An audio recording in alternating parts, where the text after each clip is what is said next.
If I'm in second place and you pass me, what place are you in?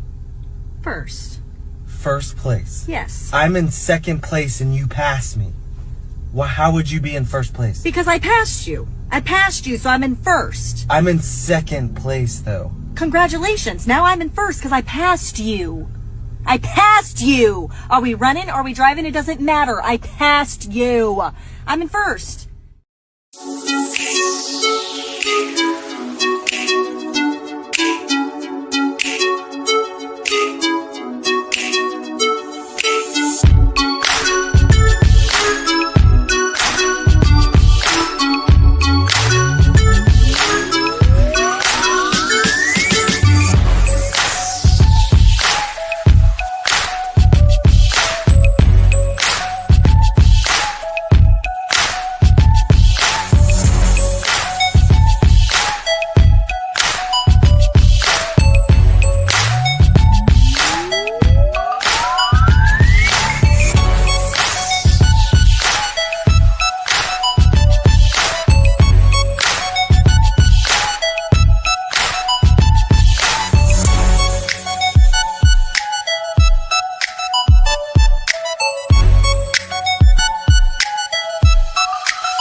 I always play it wrong.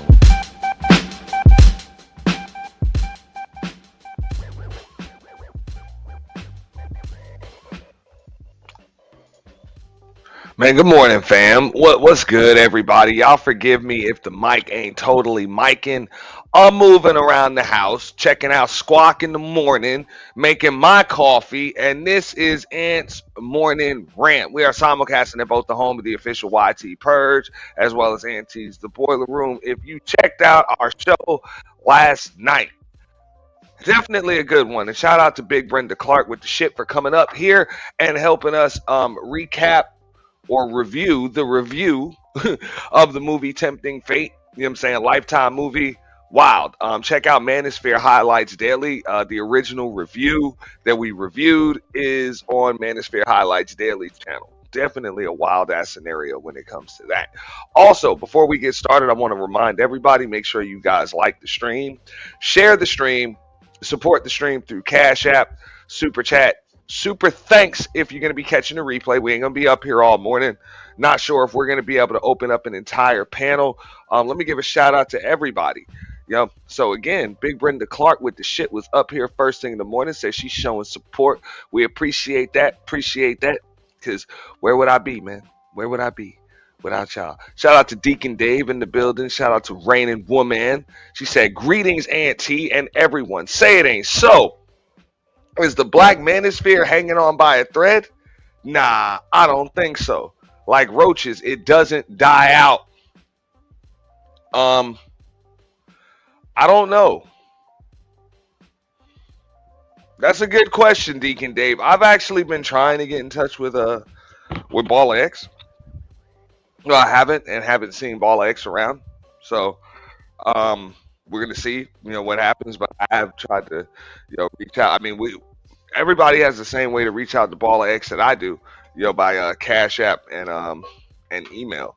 So hit them up, see if you get in touch with them. I haven't been able to. I guess I can probably check another couple of sources, but that's what we need. We need Baller X. You know what I'm saying? We need Henny Wise.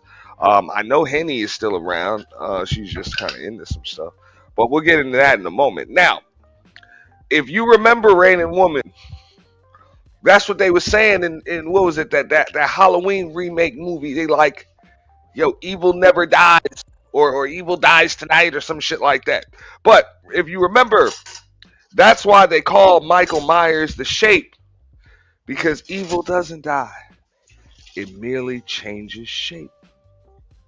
That's it. Just changes shape. And that's what the hell happened when you're talking about the Black Manosphere. Now, this is my opinion.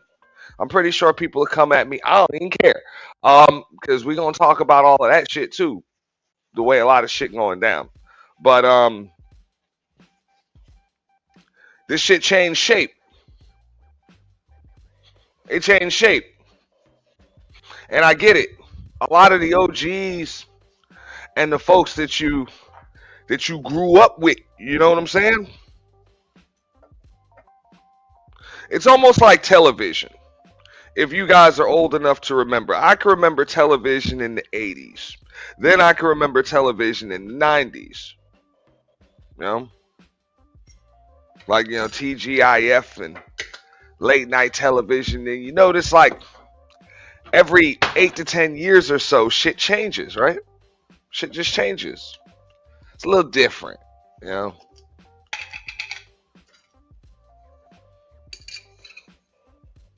For example, you know, TGIF or SNCC or some shit like that, right? You know what I'm saying? Like that Saturday night Nickelodeon shit. You know, originally you used to have shit like, you know, Are You Afraid of the Dark, and then Roundhouse and what the fuck else was it? All That and shit like that, right? And the inception of it, right? And then over the years, shit kind of changed. Same with like TGIF, whatever the hell that was. You know, originally you had shit like Family Matters, you know, with Urkel and shit like that. But eventually, you ended up with a 25-year-old in suspenders and tight pants, speaking at the top of his fucking lungs. So that show just died the fuck out. Same shit with the Cosby Show. What the hell you gonna do? You done had Denise move back in. Rudy on her way to fucking college. Everybody old. That's it. You know? Shit changes. It's over. You know? A different world and shit. Like the fuck. Like, eventually everybody go to fucking college. Some Gilligan's Island shit. Eventually they gotta get off the island. That's what the hell you seen. You know? Of course, Tommy been gone for a while. Ain't no Obsidian no more. You know, every time he come back, he get whacked. Pause. But yeah, you know, Angry Man kind of switched over to his, you know, political content. You know, that's it. Because, you know, it's very, very, I don't know. I can't even speak on, you know, the talking points and shit like that, or what that means. You know, like maybe it's profitable until it's not, or whatever. But what ended up happening, if you guys remember,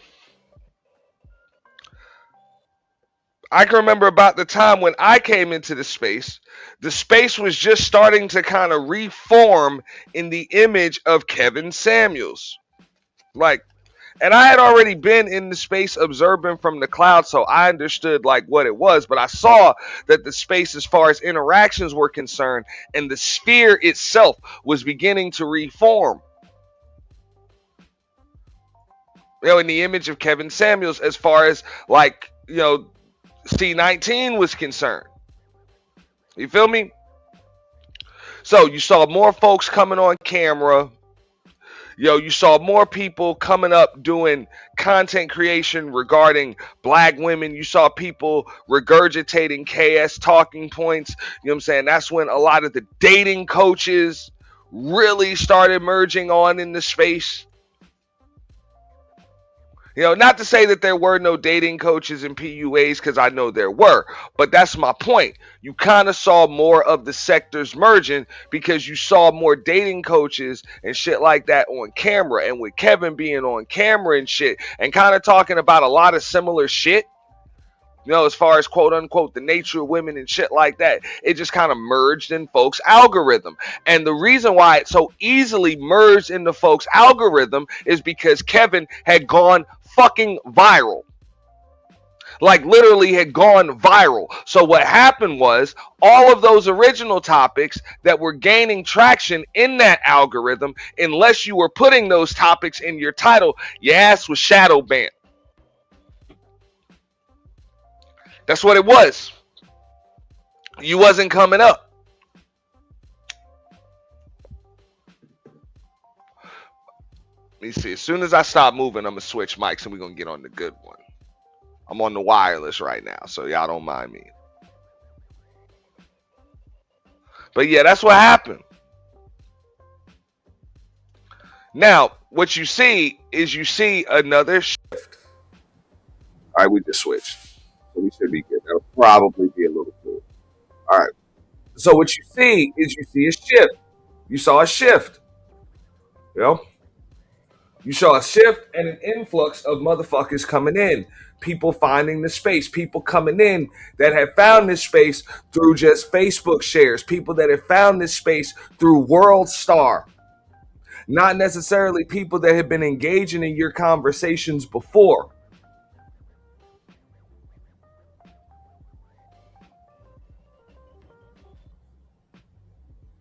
But they knew Kevin. Now, to a lot of people that was already here, they was like, the fuck out of here, bro. This is just some nigga that was on panels, you know what I'm saying? Nigga wore feathers and cologne and talked about buying shoes and shit. You know what I'm saying? Niggas ain't feeling this nigga, man. And y'all treating that motherfucker like he the Messiah, second coming of Jesus. Fuck up out of here, man. That's the way y'all saw it. But to other folks, a large influx of other folks, that was like they Messiah, as far as the space was concerned.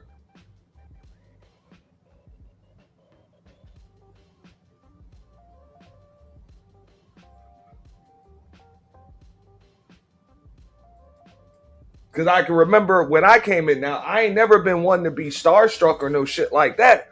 But, it was kind of cool, being on the panel, for the first time with like, Angry Man and Obsidian and Tommy and shit like that. Because I had just watched their shows. I had just watched, AM from the car. I listened to, Obsidian doing his radio type show and shit. Never really agreed with a lot of the crazy shit that nigga said, But at the same time, it was cool to be able to go back and forth and just talk to these motherfuckers like regular people. After all I ever really did was just see uploaded content and shit. So that was some cool shit. Now, what you have though,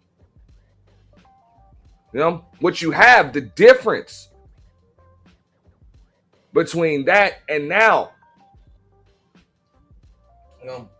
those folks were accessible.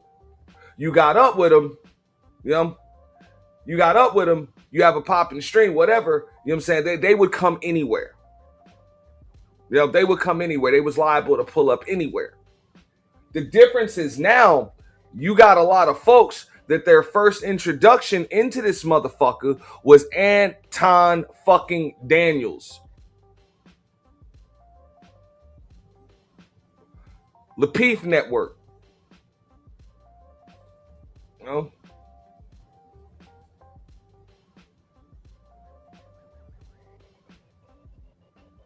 So what you have is you have a combination of a lot of shit.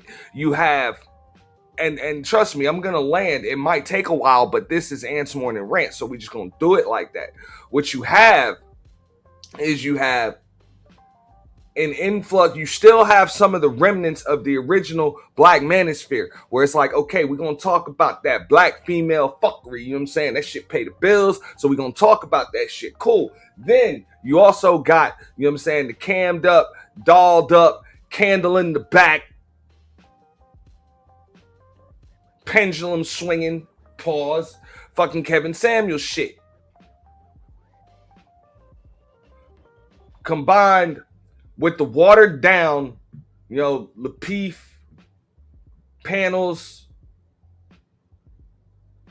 and then comes the Anton Daniels shit. Got to get the bag, Which, don't get me wrong, hey, we all need money. Ain't nothing wrong with that shit. Go get your bag, But somewhere along the lines, content went away, and presentation, kind of became everything. It became a fake it till you make it type space. This is right around the time of 2022. Like when a lot of people would say, look, like my first intro, like a lot of folks will say their first introduction was Kevin Samuels. And then it was Anton Daniels. Then it was Lapeef. Look, by the time I knew about Lapeef Network and shit, but by the time I heard who a fucking Anton Daniels was, nigga, I had a fully monetized channel and had already done fucking 3 purges. 3 of them shits.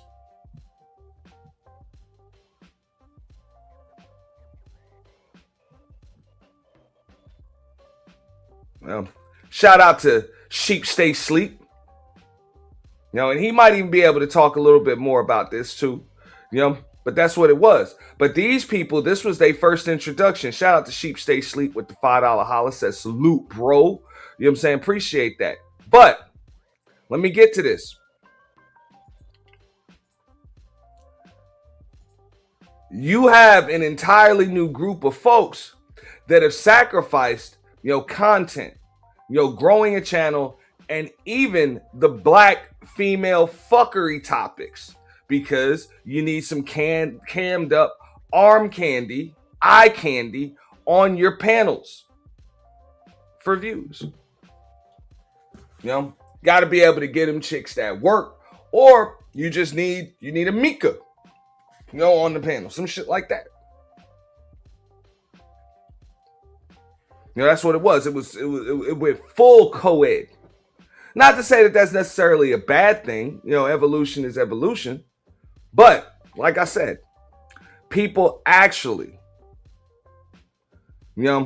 growing their channels based on their own vision, their own views and their own content, eventually kept getting watered down. Okay? It's like dope on the fucking street. That shit keep going from motherfucking, pusher to pusher to pusher to pusher to pusher to pusher to pusher. Eventually, that blue magic turned into blue baking soda and blue soap. That's what happened. You had a bunch of blue soap. So because you had so many folks coming into the game, and YouTube had just dramatically changed its fucking policies for monetization. No more 1,000. Now you only need 500. No more 4,000 hours. You only need 300. And also, fuck even really having to earn those subs. We got a simulcast feature. You can sit on goddamn Fight Club and boom, you can actually not even do a stream and have 500-600 motherfucking subs before you even do your first goddamn live stream. Cool. You got all this fucking exposure without having to do shit. But what came from that is all hell Fight Club. That's it. All they could really do was talk about the same shit there. So the topics kept getting watered down and watered down. Now, let me get to this.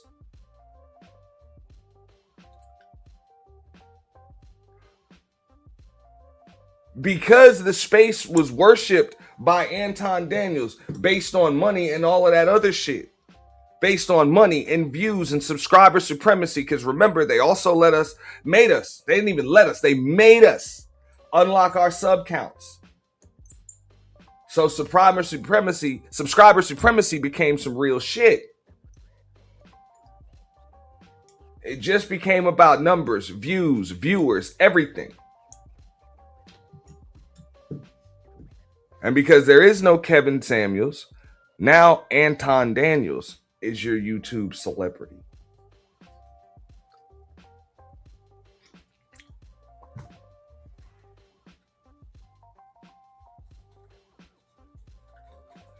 He don't just hit panels like that.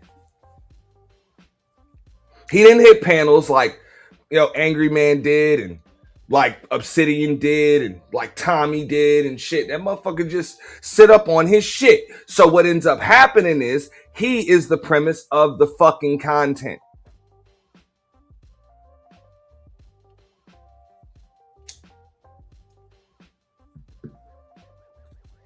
No.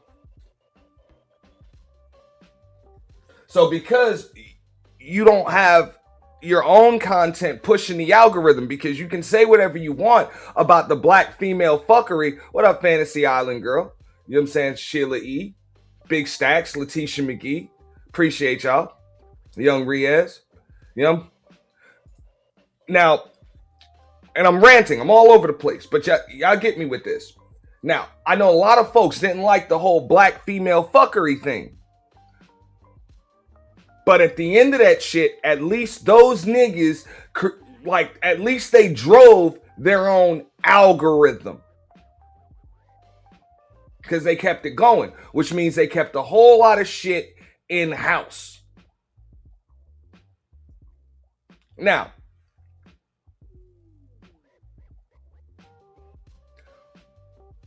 once everything started to be repackaged in the image of Anton Daniels, it was all about what's good for the views, the clicks. That's it.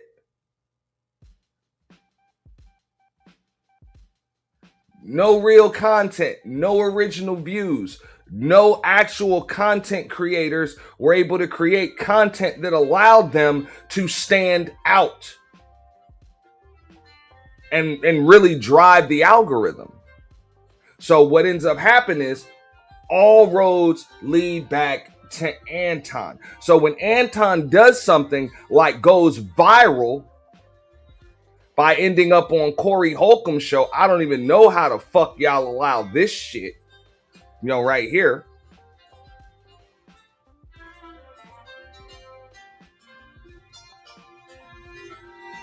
Give me a second here. My alarm going off. I got all types of alarms to just be going off. Yeah, but when they allow some shit like this to drive their algorithm, they just fed into it. Viral moment, viral story, viral topic. So you got a bunch of people that are trying to feed off of the same fucking topic.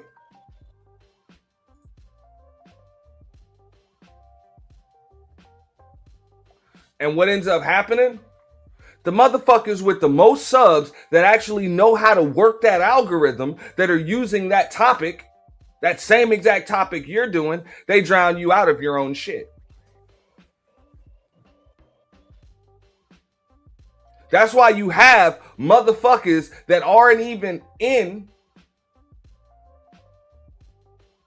this sector, don't show up on any of these fucking panels, don't come up in these chats. You ain't never fucking seen them before. They're able to go live, or not even go live, upload videos, and sometimes go live or premiere a video regarding Anton Daniels. And because they already got 100,000 subs, they work the fuck out of them hashtags, and they got a fucking sector in itself that just keeps on fucking running. They get more views, or for y'all's YouTube daddy, than y'all do. You Antonites, you Fight Club alum, know who the fuck I'm talking about, because I'm talking about you.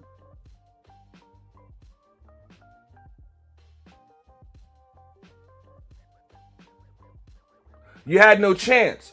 And then, on top of it, when this motherfucker actually does an interview about that, he doesn't come to one of his Lapeef alumni, one of his Antonites. He doesn't come to a Black Manosphere member for an interview. He goes to fucking Tasha K.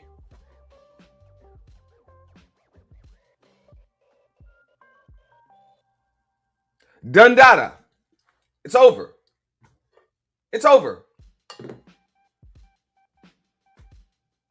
And that's what I always said. If you want to compare this shit They're like, oh, well, these niggas is on some MAGA shit. That's what I always said about a nigga like Donald Trump. I was like, bro, y'all ain't got to worry about that motherfucker doing some crazy shit with policy or something like that or enacting some law. Y'all need to worry about that motherfucker just selling America. Like, nigga like Trump might just sell America just because he feel like he got the right price. Real shit. You know, and Anton moved just like that, and he did. That nigga didn't give a fuck. That nigga sold that shit cheap. Cheap. It's all for content. That nigga aired himself out, let his wife and kids end up on a fucking t-shirt. You know what I'm saying? Let his damn colleague Mika get dragged for pure, unadulterated filth through this motherfucker.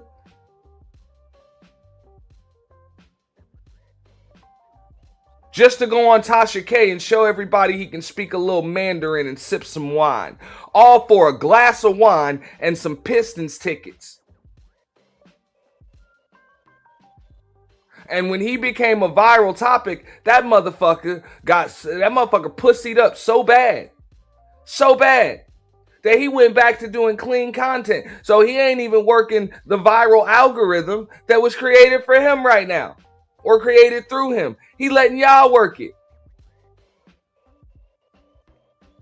But you have no chance. So that's why I say, at the end of the day, Lakeisha Keisha, Keita Rose, Anonymous T, Tasha K, they have acquired the Black Manosphere.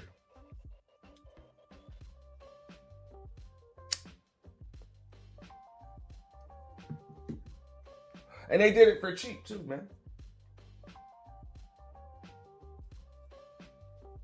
man. Yeah, it's over. Like, this shit stomped on. Shit stomped on. Watered the fuck down, gone.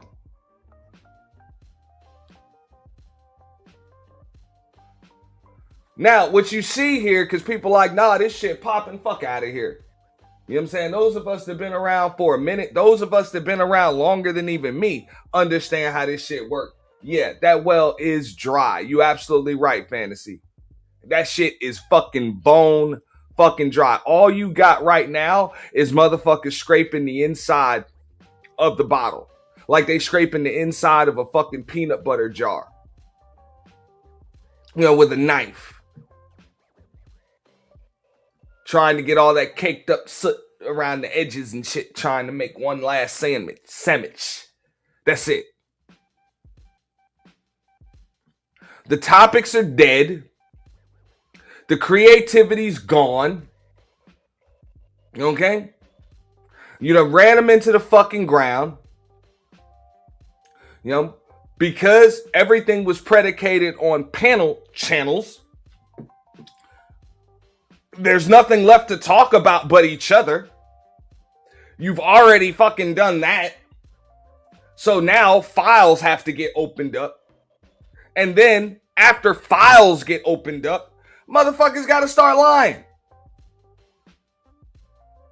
So not only have you been acquired by the tea and gossip sector, but motherfucker, y'all done already been retrained. Like they done already put y'all through a new orientation and all of that shit y'all doing just the fuck they did. These same motherfuckers that get sued for millions of dollars for slander and defamation. And they don't give a fuck.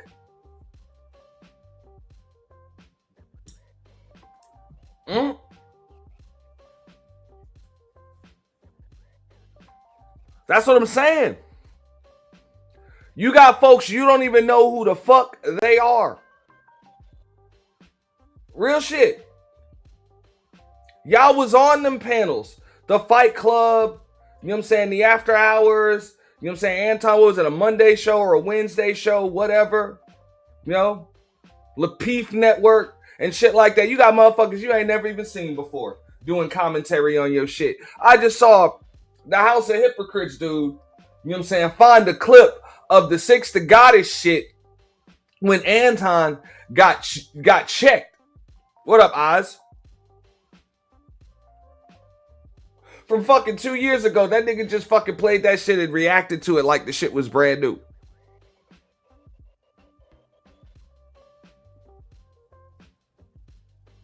That's the tea. Some 2-year-old shit. What's the tea, y'all?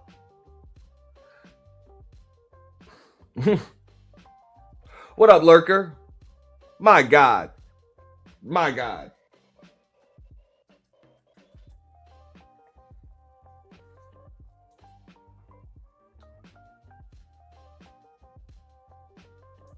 My God.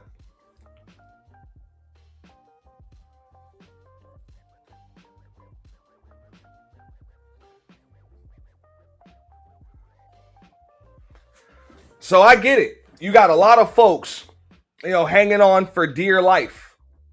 Hanging on for absolute dear life. They're like, okay, you talk about this, and you talk about this one and that one and this one and that one. And then you got all types of other people, right?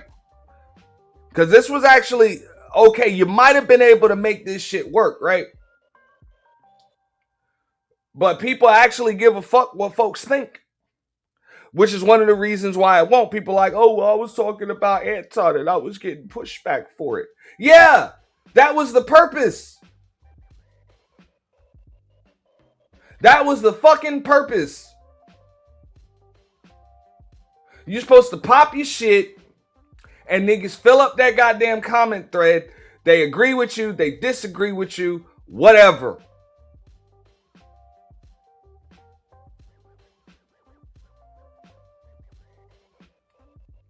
But this shit's so watered down now that motherfuckers are so scared of a disagreement.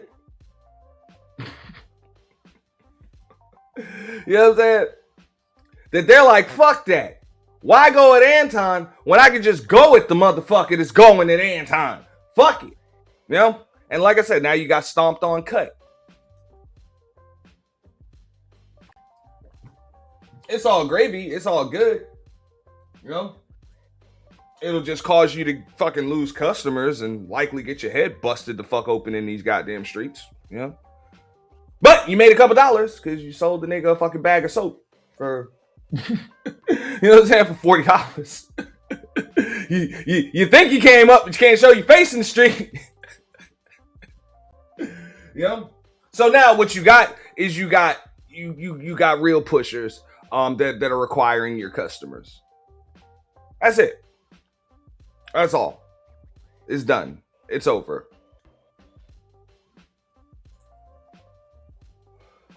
Why didn't the men pivot to war talk? Why switch to women tea topics? That's a good question. Fantasy, I can't speak for those men. They really should have. They should have switched to something that allowed them to control the algorithm. But why would they switch to that? It's not even election time. They don't know. They don't know. They don't have a clue.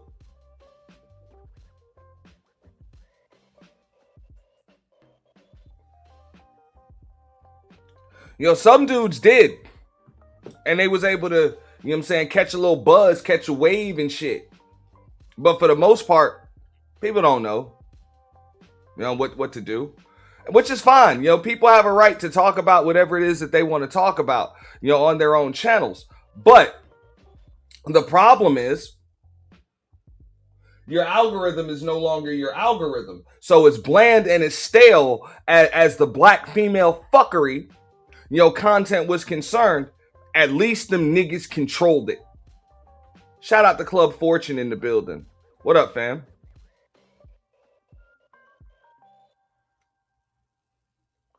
But it's over now. That shit's over. It's done. See ya.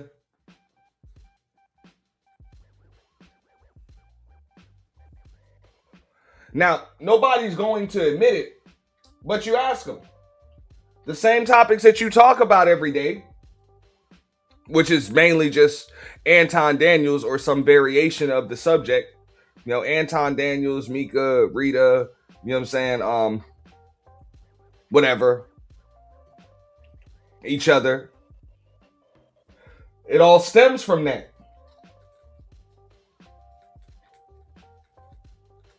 Now, because Anton refused to talk back about these motherfuckers,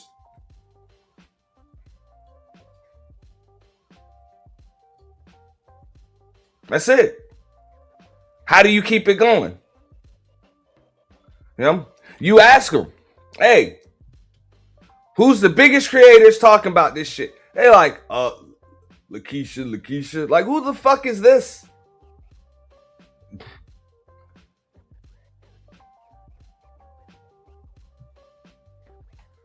My God, man.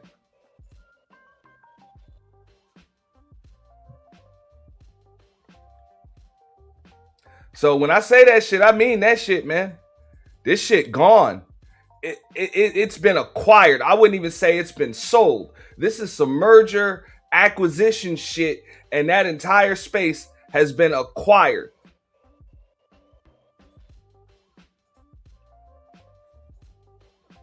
By the tea and gossip sector. That's why you see nothing but tea and motherfucking gossip.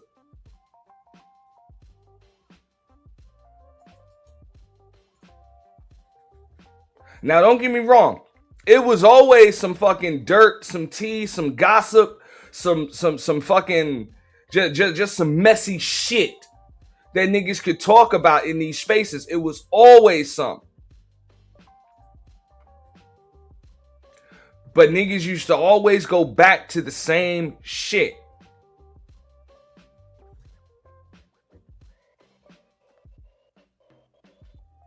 And I used to think like, damn, man, that's bad, man. What the fuck, bro? Y'all only know how to have one conversation. But deep down, that was better than the alternative. Because if all you guys did was just talk about tea and gossip, eventually you was going to get acquired by the tea and the gossip sector. Ain't that about a bitch, man?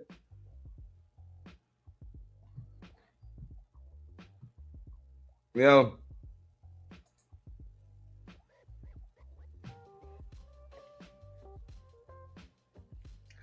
Nah, the Manosphere has been acquired, Oz. It's been acquired. Deed and title sold.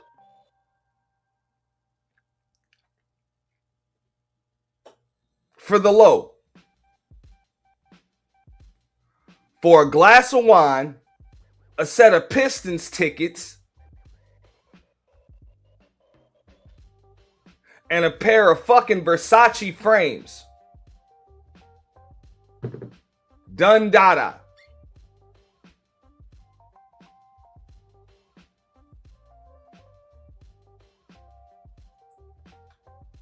You know? They made these sweet tea niggas get down or lay down. Yes, they did. Yes, they did. And they laid down for some clicks and some views. And the shit's not sustainable. You know? It's really not. You know? They allowed Anton to really just put these niggas out on a fucking stroll, bro.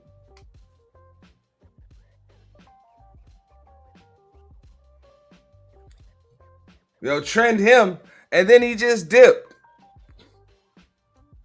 That nigga back to just talking about his shit. And niggas is still talking about him. That nigga still back on political shit, current events, whatever. It's all good.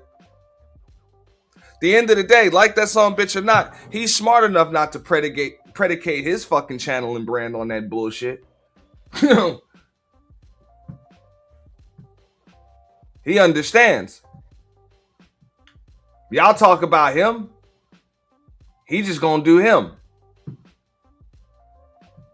He ain't gonna talk about you, but people don't understand that shit. They like, oh, you're gonna talk about me. Then I'm gonna talk about you. Then you're gonna talk about me. And then I'm gonna talk about you. And then you're gonna talk about me. And I'm gonna talk about you. And fuck out of here, bro. Just water it the fuck down. It's over. I said that the sectors were merging years ago, and I had niggas fight me on that shit. There were a bunch of sectors that niggas claimed that they didn't want to be part of, which I find it extremely funny, which is cool. I don't blame them. I get it. A lot of them sectors be messy. Niggas be pulling up on motherfuckers for real. You know what I'm saying? Files be getting opened up and shit. People get exposed for the phony, fake frauds they are. I understand. But real shit, if y'all was gonna merge with any sector, y'all could have picked a better one than this. And damn, you could have at least had a willing merger. An acquisition? Like you allowed yourself to be acquired for a fucking stimmy pack? That's what they call it? For an Anton Daniels stimulus pack.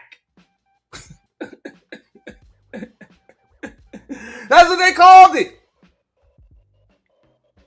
They called it the Anton Stimmy Pack.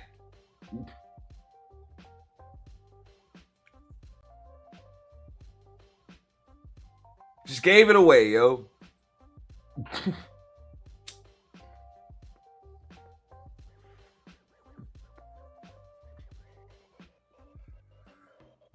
Now, I hate to say it, but Fantasy, you might need these niggas to blame y'all. You might need them to blame the women just to save the goddamn space.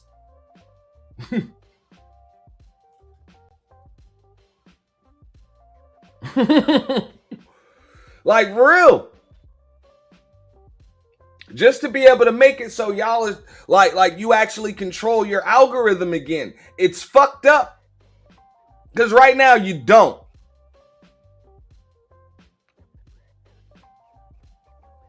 Clickbait, reviews of reviews, old shit. You got folks with 25,000, 30,000, 40,000, 100,000 fucking subs discussing the shit that you guys went through and were part of years ago. That y'all actually got the inside drop on.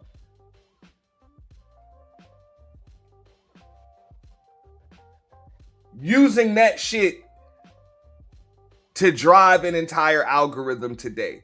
Ain't that about a bitch? And the motherfuckers ain't even hitting niggas up for interviews and nothing. They like, fuck that, man. We just gonna make this shit up.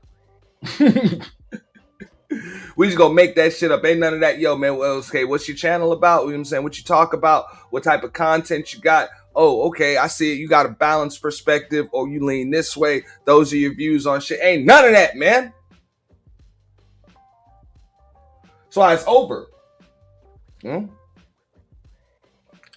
is only as good as the last lie. It's fucked up.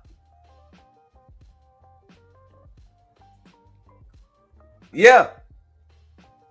I agree with you, comment creator. It's disappointing and unbecoming of men to behave this way. It really is. And it's really unbecoming of businessmen. Or bag chasers or whatever. Whatever the fuck you want to call it. To behave this way.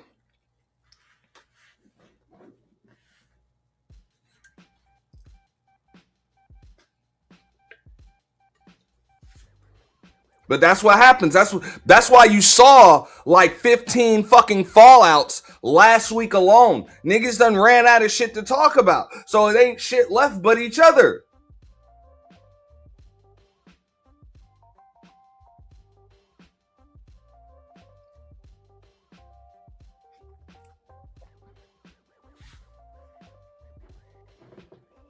No, it's fucked up. It's like a motherfucker that's starving and niggas so goddamn hungry that you gotta eat your fucking left arm. You know what I'm saying? Just to not die. Like you gotta eat your own fucking arm. Now that's what's going on.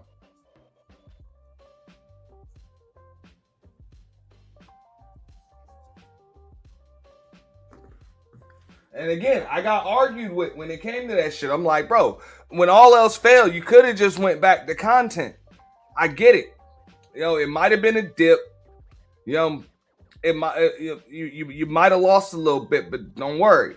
You know what I'm saying? It would have came back. Consider it that time when you got the store and you just have to close it for a little bit, or maybe even just leave it open while you're renovating.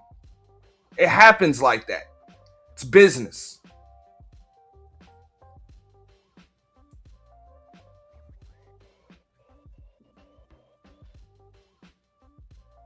Nah, motherfuckers was like, fuck that. If business is slow,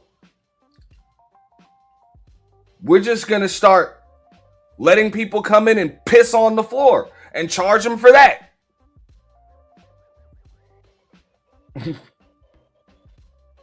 No?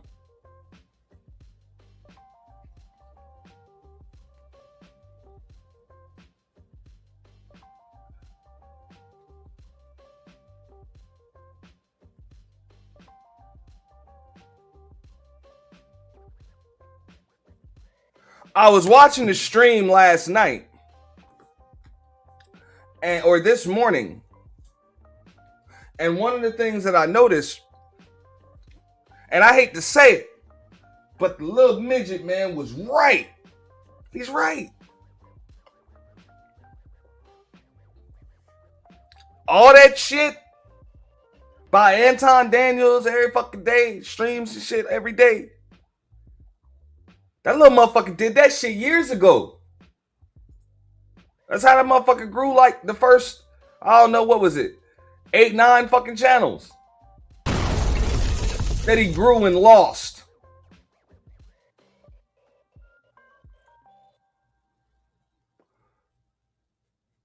And now everybody else doing that shit. Done. We ain't gonna take that blame. They wanted to be like us. And that's why they invited us to study us closely and became the lead gossip girls, just like in the show. It was a man all along. Hey, I can't argue with you. So even when they ask, like, what happened to the men in the space? They grew up. They grew up. They grew out of this shit, or they just fucking died. Sorry. It's died. It's fucking done. It's over. So now, they had a yard sale. And they selling everything for 10 or 15 fucking cents right on the front lawn.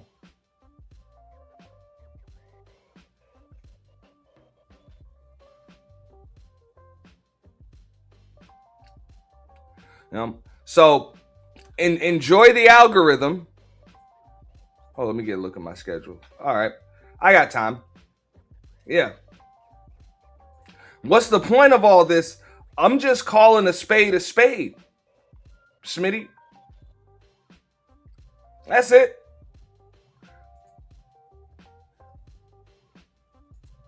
A spade. That shit over. The well ran dry. Now, I'm going to use an example. Y'all remember, it was a couple of years ago when Just Pearly Things said that shit about slavery wasn't that bad. See, people don't even forgot what the fuck she said. She said slavery wasn't that bad. And what happened was, motherfuckers had to talk about that shit, or else your ass was getting shadow banned. There was nothing else you could talk about. I mean, you could talk about whatever you want, but your shit wasn't going to come up in no feed because the algorithm was jacked for a few weeks. Now,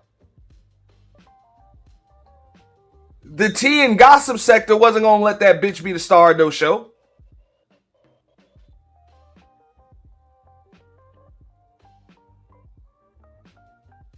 So eventually that shit just died down. And not only that, she ain't charismatic enough to make that shit work.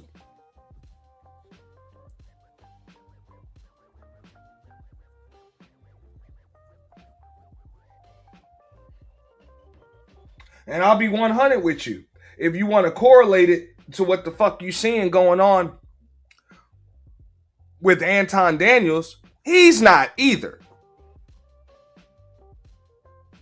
That's why he bitched up as soon as his damn people ended up on a t-shirt and dragged for filth and being called side chicks.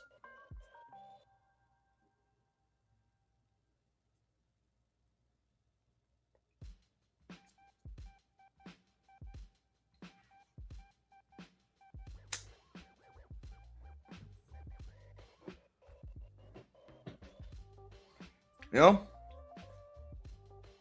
But, hey, because Corey Holcomb had something to do with that shit, it was something that, you know, the tea and gossip sector didn't mind grabbing a hold of and sinking their teeth in. I can't blame them. I mean, fuck it. Yeah. You see a mechanic special, you know, on a Corvette, even though it ain't worth shit but the parts. But the shit's on sale for $20. Fuck it. She got to lose. 20 fucking bucks. Yeah. And Anton was like, fuck it, sold. Y'all got it.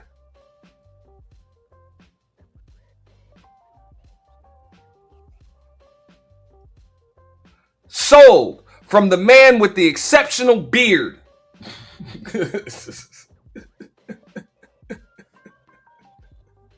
Oh my God. This is bad.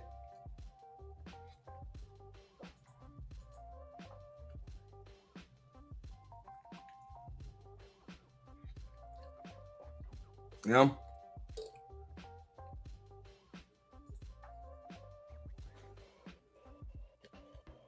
Yeah, it's over. So, Sole Provider speaks, man. Keep doing what you do. You might be able to resurrect this shit. I mean, you're going to need a defibrillator, an event. You know?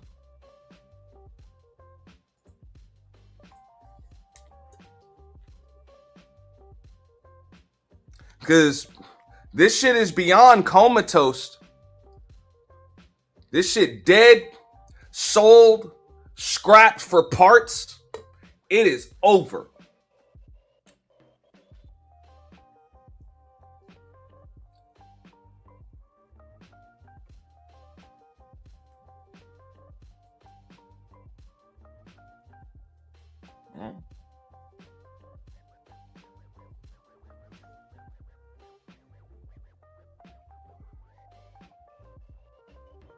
Yeah, Dr. Frankenstein, Bride of Frankenstein. You're going to need something. But nah, there is no bringing it back. It's no coming back. You know, there's no coming back. There's no coming back. It even bugged me out last week. They said, like, crews broke up and shit. People like, oh, I'm surprised. How the fuck you surprised? All of these crews and shit fall apart. They all do. Thank you, Don. Like, they all do.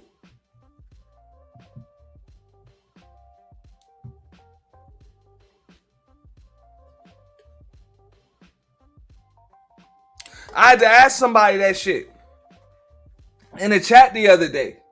When they're like, yo, I'm surprised that these people that fell out and broke up. It's like, yeah. What clique have you ever seen on this bitch that didn't fucking break up, fall apart, fall out? Some messier than others, but then they all fucking fall off.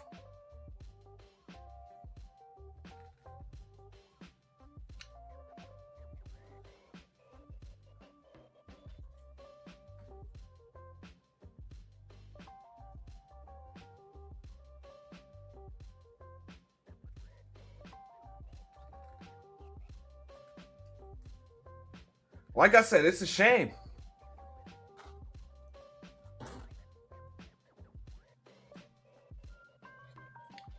It's a shame.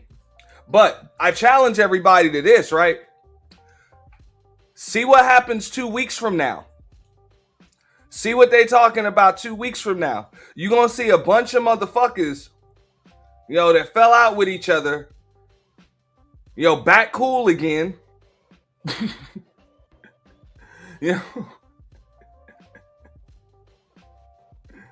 Trying to put the toothpaste back in the tube, trying to get the band back together and shit. It's over. There's nothing else you can do.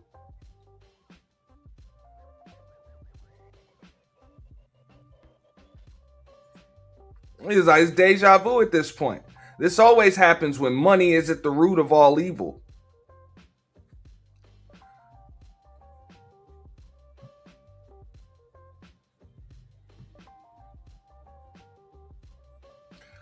I mean, I don't believe in that. I don't think money is the root of all evil. I think evil is the root of a lot of motherfuckers' money. But that's not the case with everybody. Look, I hear a lot of people on here that like to use, a sub count or a monetary number as a measure for success. And shout out to DS1, Sheep Stay Sleep. We had this conversation and niggas actually argue with me about this. I was like, you do understand that money is a byproduct of success. Success is not a byproduct of money. And the same rules apply with everything else. You get money because you're successful. If you think that your money makes you successful, you'll likely soon be parted from it. That's the game. That's the game.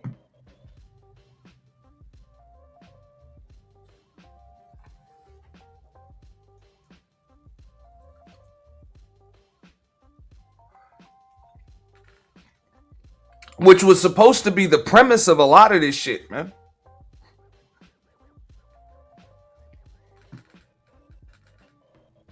It was supposed to be the values, of men that actually make men men.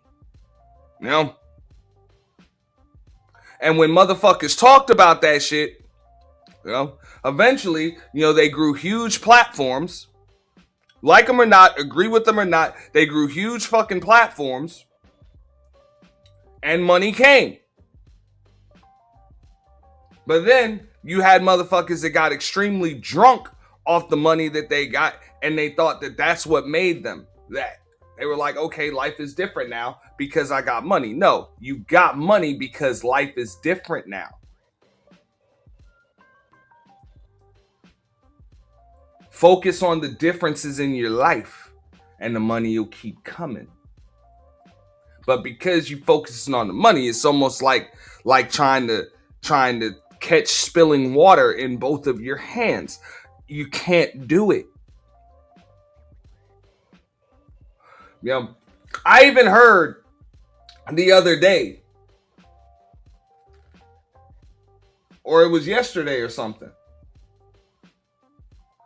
Motherfuckers legit came up here, not on this platform, but on another one, and said, well, Anton Daniels is playing the character, on here. Y'all don't know how to separate the character from who he is in real life. Even Mika said that shit. It's like, bro, y'all championed a motherfucker that's on here playing a character.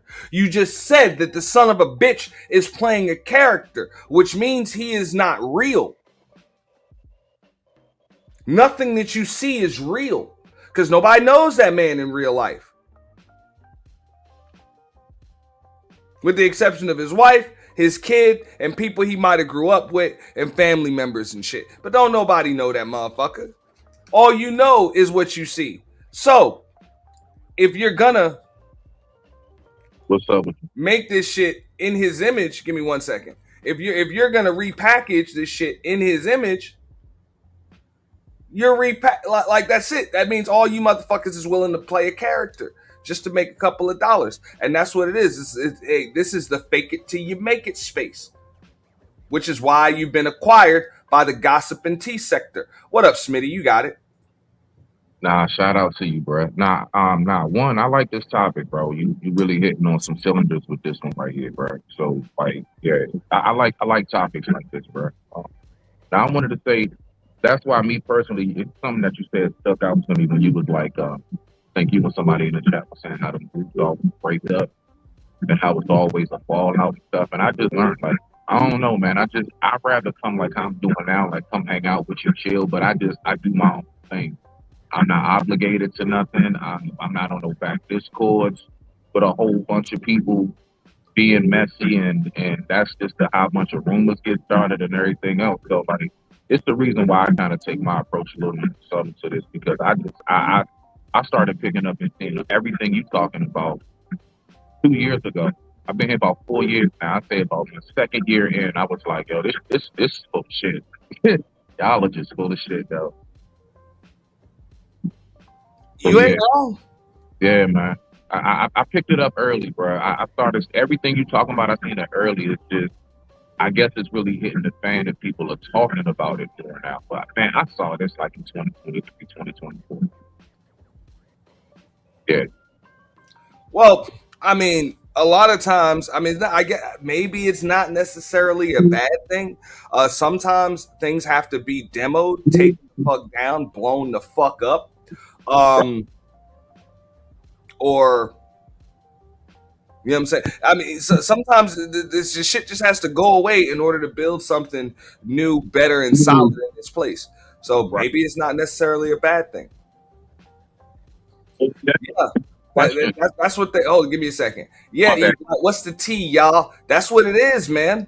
Congratulations, y'all have been acquired by the tea and gossip sector. So you're gonna see a lot of that. What's the T? You're gonna see people popping up in what's going on here. What's the T, y'all?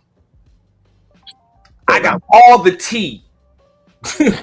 I got all the tea. We're gonna show y'all these receipts and this tea. Let's get into it, y'all. Good morning, world. Go ahead, Smitty. nah, you good. It's a shame because I love herbal tea. I just don't like to dish it. I sip it because it's healthy, but I don't like dishing. That's just not my cup of tea. You might say. Now, but if in the chat when I was asking, when I was like, so what's the point of all this, right? So like that's where I was at. Like when I'm asking, like, man, if we're seeing like how you were saying it's not becoming of men, and I'm seeing that same thing. I swear those are my exact words. A lot of the stuff I see is not becoming of men. I'm not perfect at all, bro, but I at least try. I try to present some form of decency. You know what I'm saying? And home training, bro. Um, if we know all of this is as fake as it is, and people big as Anton and other folks out here just really muddying the waters, that's what I meant by not you. I know you're just doing your take. What is the point of all of this thing, man? Because I Well, actually, I'm done with the take now. I mean, because there's nothing new. right, There's nothing new to report on, and even when there is something new, I think I'll probably just leave it be. Um, it doesn't really make sense anymore, you know. But I mean, look, as far as everybody reporting on it, I don't really blame them, you know, for doing it, right, you know, because as far as I'm concerned, you know, Anton Daniels owes that space, and I'm going to say that space, not this space, because my space was not built off of Anton Daniels or his brand. You know, I had a platform. People, yes, I had help and I had support, but that shit came long before I knew who a fucking Anton Daniels was, or before there was a Fight Club or any of that shit. So that's not this space, but that space, yeah, Anton owes them motherfuckers reparations, income tax returns, and all of that shit. So I don't blame the motherfuckers. He owes all of them 50K fucking subs in reparations. So go ahead and get it. But you gotta ask yourself at what cost. but why do you say that's on him? I mean, because the first thing I would say is they're all grown adults. I don't think any of them had a gun to their head. But it was also I still look at the factor of how much is you your own role have to play in whatever you got. How much of it you cause on yourself? Well, okay, so I always said this, right? Uh-huh. There's an art to clout chasing. It's both an art, I guess you can say it's a science, but there's also an art to it. So, in other words, if you're going to clout chase and clout chase properly, and this is where a lot of people fuck up with it, you're supposed to take the spotlight or a piece of it that's shining on someone else and put it on yourself. And when you have it, you don't give it back. But because the creativity in content creation is lacking tremendously. It is Yeah, because of that, people just give the spotlight back to the motherfucker who they took it from. They give the clout back to the motherfucker that they chased it off of. That's why me myself personally, if anybody has paid attention at all, my little channel I've tried my best to kind of steer away from just doing reactions of other people's channels and stuff. I mean, it's okay to do. Ain't nothing wrong with it. Just putting the topic and what's being spoken about. If it's something relevant that I want to tap in on, I'll review it just because I'm going to give my take, and I probably didn't get a chance to on the show. So I can come to my channel and give my little take on this part and this piece and everything else, right? But overall, I've tried my best to just kind of just talk to you, just like how what you're doing. Just talk to you. Like right now, what you're doing is content. This is actual content that you are creating because you're talking to the people. You know what I'm saying? You may reference some things, of course, you're talking about the space, but you don't have to pull up somebody's video in order to make it a show. And you don't have to have 50 people on your panel for it to be a show. You know how to make it a show. That's one thing I do notice about you. You know how to just talk to the people, bro. You know how to just air that shit out. And I can tell it's unscripted. Like you're writing it down. You might take a few notes, but a lot of that's coming off the dome. I beat that.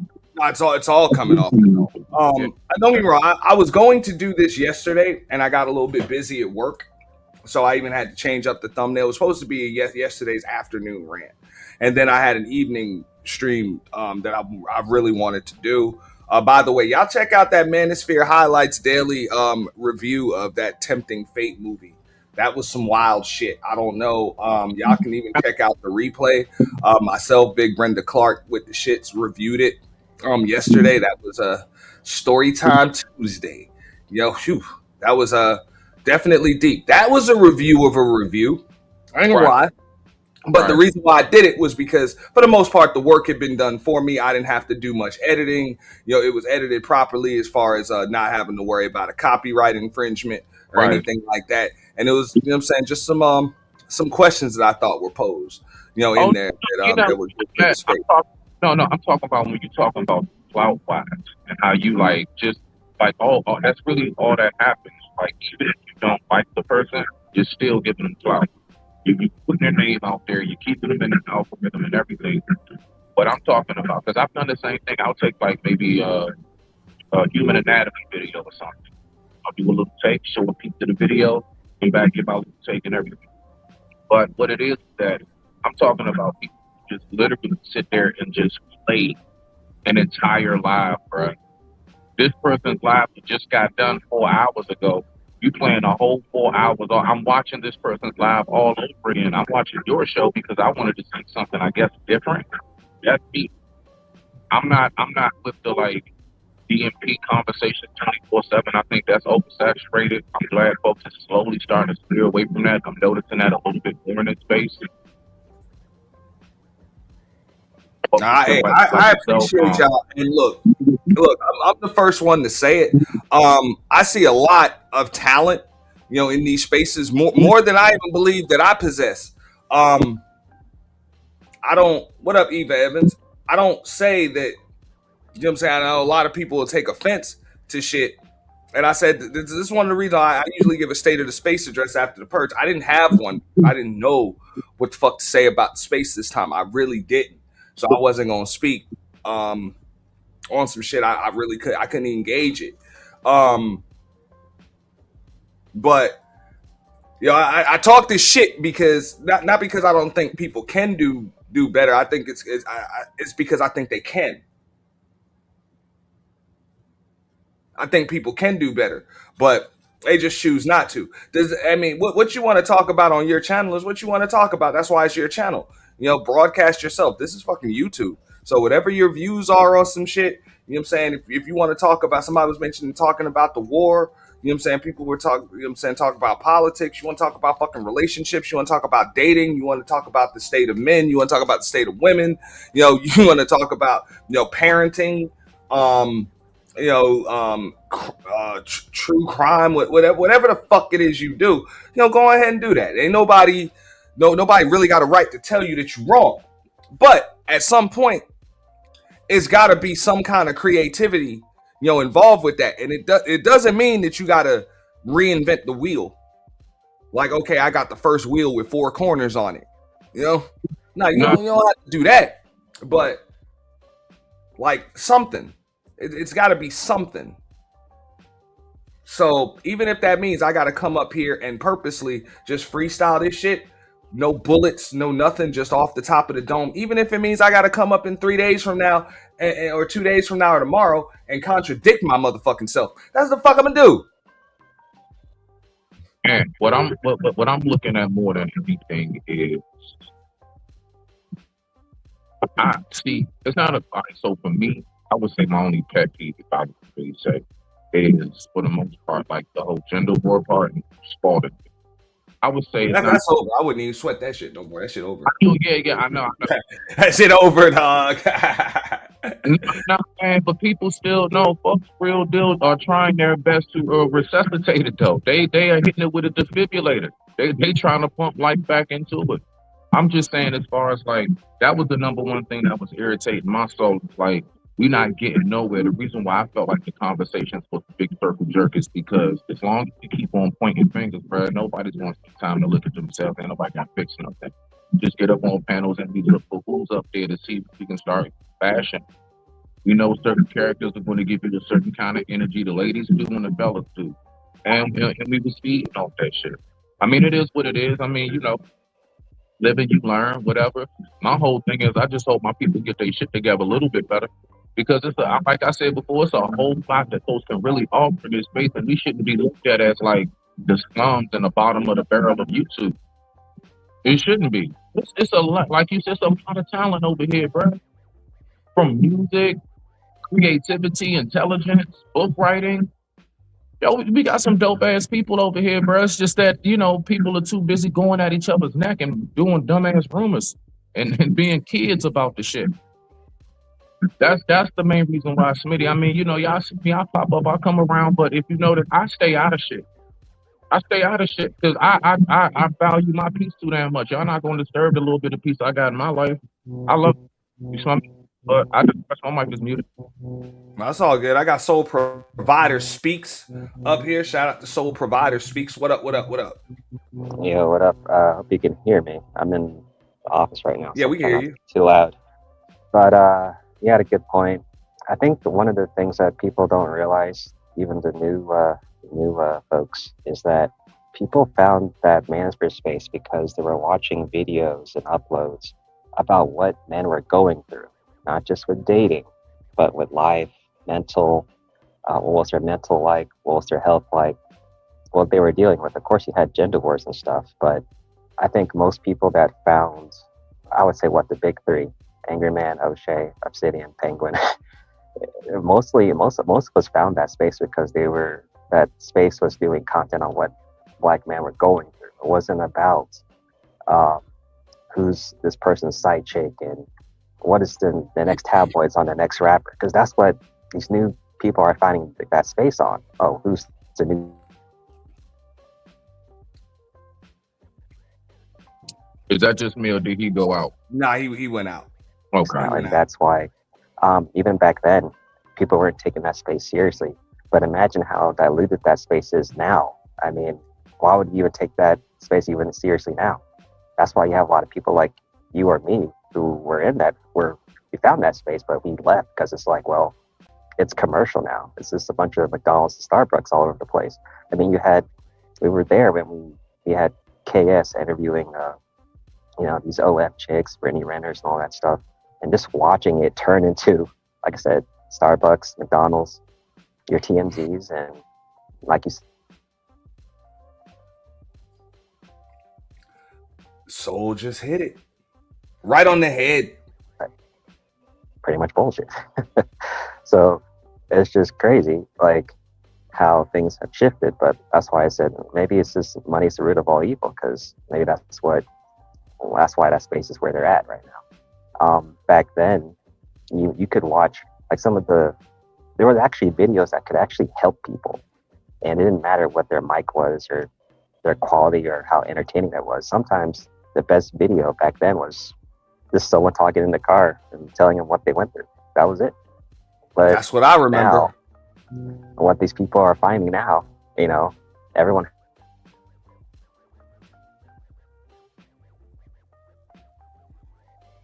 Yeah, so you going out like every 5 seconds. Yeah, I all think I that hear really matters is the money. So yeah.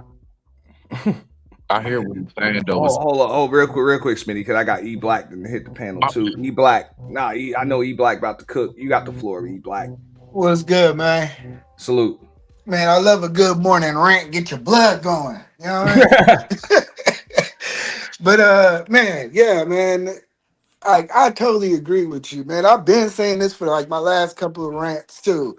Like y'all niggas is sassy, man. Not y'all, but these niggas is sassy bitches. They and then what's confusing me is how can you not tell the difference between gossip and tea when we know what it is? Like remember I ran a show called The Tea Ladies? Yes, sir. So do you think I know the difference between tea? Like I literally ran a show with 3 females talking about what? Tea, gossip, reality TV show. I know what the fuck I'm watching. These niggas is sassy ass niggas coming up here talking about another man's Johnson. And we can't call it out. Motherfuckers getting mad at me because I'm saying, nigga, you bitch made. Niggas got all, and then I'm pointing out inconsistencies amongst niggas. Niggas get rah-rah and who they talk a gang of shit. Like nigga, you would beat the nigga up if you saw him. But then when the nigga on the panel with you square up like bitches. Niggas, all these niggas been sitting on Fight Club for years. And now you're telling me you now got this smoke? Y'all ain't had one ball in y'all nutsack to drop, and now all of a sudden niggas got all this smoke. Man, come on, man. Like, we know what it is. It's a play for broke-ass, dusty niggas trying to get their fucking YouTube up. And yeah, go ahead, get your little gas money. Go ahead, get all that little stuff that you think you're acquiring. But look, I've seen plenty of channels fall with the same premise. Y'all all niggas clicking up. Like, come on, man. We know the play. And that's not, and don't get mad when we call it in. The thing about it is this. If you make a career out of calling out somebody inconsistencies, guess what somebody's going to make a career out of? Calling out your inconsistencies. So don't act like a bitch now when we're calling it out. So that's all I got to say. That's my morning rant.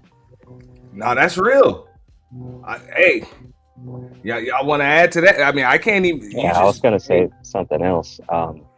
For you people that are monetized, and you mentioned this on another stream, Ant-Man, about quantity versus quality, right? Look at the frequency of how everyone's streaming right now. I'm pretty sure on most people's analytics, they're noticing that they're probably not making that much money on each stream like that, right? Hence why they have to keep streaming over and over again because, well, I mean, quantity, right? But the problem with quantity is, once again, diluted.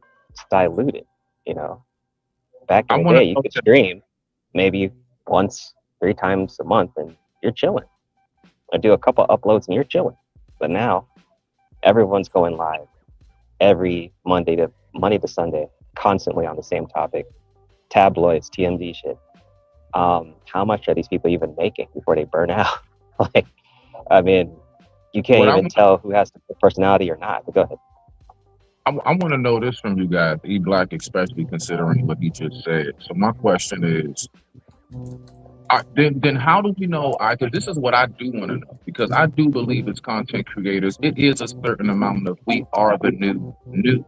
We are the new form of news. People don't watch Fox and CNN like that. They're coming over here trying to do what we do and giving people the information. So how do we decipher, somebody just giving you the news and what you call them gossip girls type dudes? Like how am I supposed to be able to spot the difference in that? I ain't gonna lie. For me, I be wondering, like, are they really gossiping or are they talking about a topic, a story? You know what I'm saying? Yeah, I think Yeah. the difference. Oh, go ahead, Auntie. Okay, now and I'm gonna be quick with that. And maybe y'all share the sentiments or not. I mean, look, the difference is okay when it comes to the news, there would be some kind of journalistic integrity involved, right? So people would actually do research. I wouldn't recommend that people depend on these folks for the news, because people are just doing shit for clicks and views. That's it. So there's going to be all types of clickbait. People are going to make shit up. You see, a topic is still going on. I see people's names in titles. You know what I'm saying? You'll have two people's name in a title. Somebody be live with two folks' names in the title, and these same two people are live elsewhere talking about the same shit. It's like, bro, you got half the story, but yet you're discussing it while it's still going on. But we've seen many times where Fox and CNN and MSNBC will all. That's not news. I mean, people can go live about whatever the fuck they want to go live about or talk about whatever they want. But Yeah. when folks are discussing half of the story, right, half of the story or bits and pieces and shit like that, that's when it becomes gossip. That's literally what gossip is. I give my piece, you give your piece. E Black gives his piece. I'm gonna go to Pass in a second. He'll give his piece. Well, matter of fact, I'm a round robin on this real quick, and then we're gonna get to you, Pastor. So don't lose your thought. And then hopefully we can put the pieces to the puzzle together and come up with the actual story. That's gossip. That's literal gossip. Okay. And you just see more of that shit. Okay, overstood. I got you. I was just wondering, like, how do y'all see the difference between if I'm giving and I'm being messy? Now, the difference to me is the effort in, like what Auntie said, in the journalistic integrity. There is a journalistic integrity. Sometimes you can't put out a story without two sources, without paperwork. At least two. Yeah. This space used to have journalistic integrity. We used to break stories. We used to break stories like as soon as we used to break stories within hours of them happening, like real news stories, and we would cover it from a everyday person's experience of understanding these news stories. The problem is when we started making ourselves news stories, we started reacting to each other's panels and like we were really newsworthy. This kind of goes back to Anton Daniels. Like there was a time and a place where he wasn't as newsworthy. I'm telling you, this space would at one point would have been talking about the midterm elections that happened yesterday. They would have been talking about Iran. Like I'm telling you, I'm not saying this space has ever been perfect, but we did cover the news and do research. We used to read art at one point. Believe it or not, they say niggas can't read. You had niggas like DS1, Auntie did it, I did it. We would find news articles and break them down paragraph for paragraph and let the panel come up and break down what they was comprehending through the literature or the journal. So at one point we was doing that, but we kind of fell off from that. That was entertaining at one point. I don't know if it is now. I don't know. I don't think niggas really give a fuck no more. I think niggas. I really think what happened is you got to understand. Anton did create a sphere, whether we like to believe it or not. A sassy group of niggas. I hope every nigga that he's offsprung has been sassy as fuck, and most of the niggas below them is sassy as fuck. So I think they're all just kind of have the sassy ass mindset of just, whether they want to say it or not, just be a bag chaser, and they're just following the only thing that they've seen him do is do half-ass reactions in the morning or in the night, and then do panels, and kind of just what it's been watered down to. They don't have no real original I came before. I don't want to say I came before. Pause. I came before Anton, but like when Anton like had 20,000, 30,000 subs, like I saw him as a peer. You know, I respected him, but it was like I didn't like I came onto the internet as under the thought of, hey, I'm going to contribute what I contribute.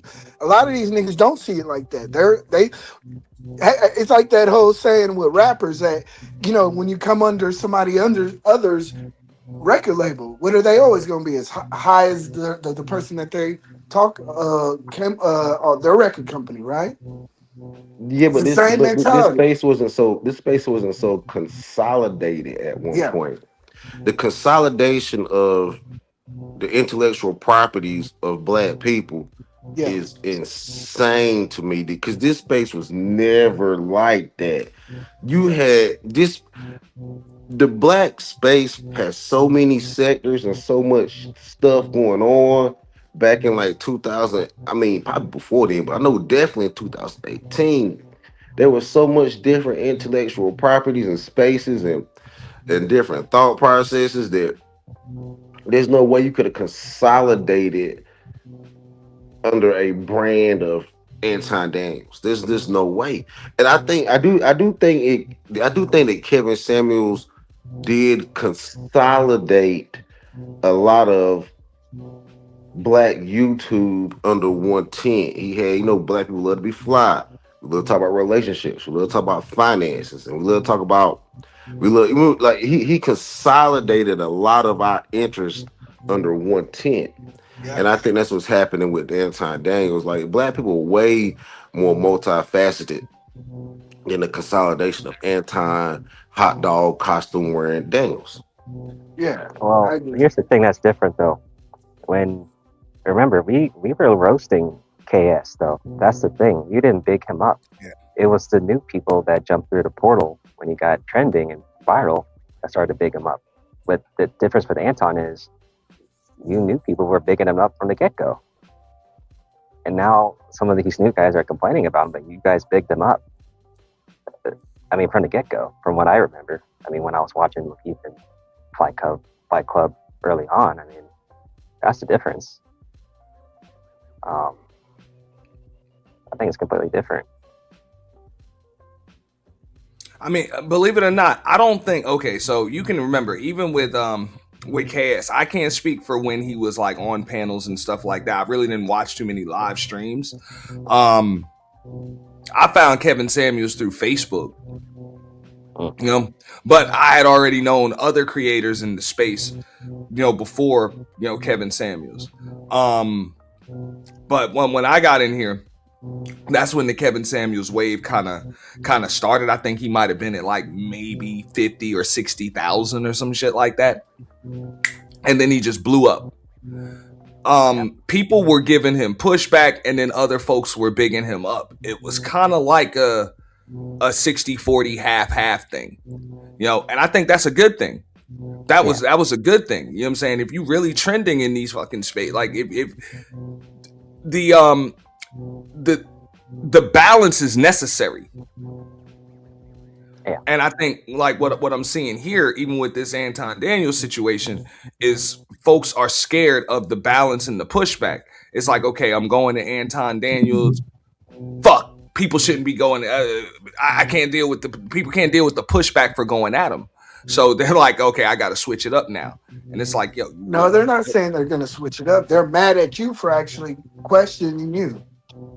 Yeah, and that's what I'm saying. Some people are mad about people questioning them and shit like that, which is that's understandable. That's supposed to happen. It's supposed to be some people that agree with you and some people that don't. I think that's necessary for the space to grow. Like, I know Pastor can speak on this, Soul can speak on it too.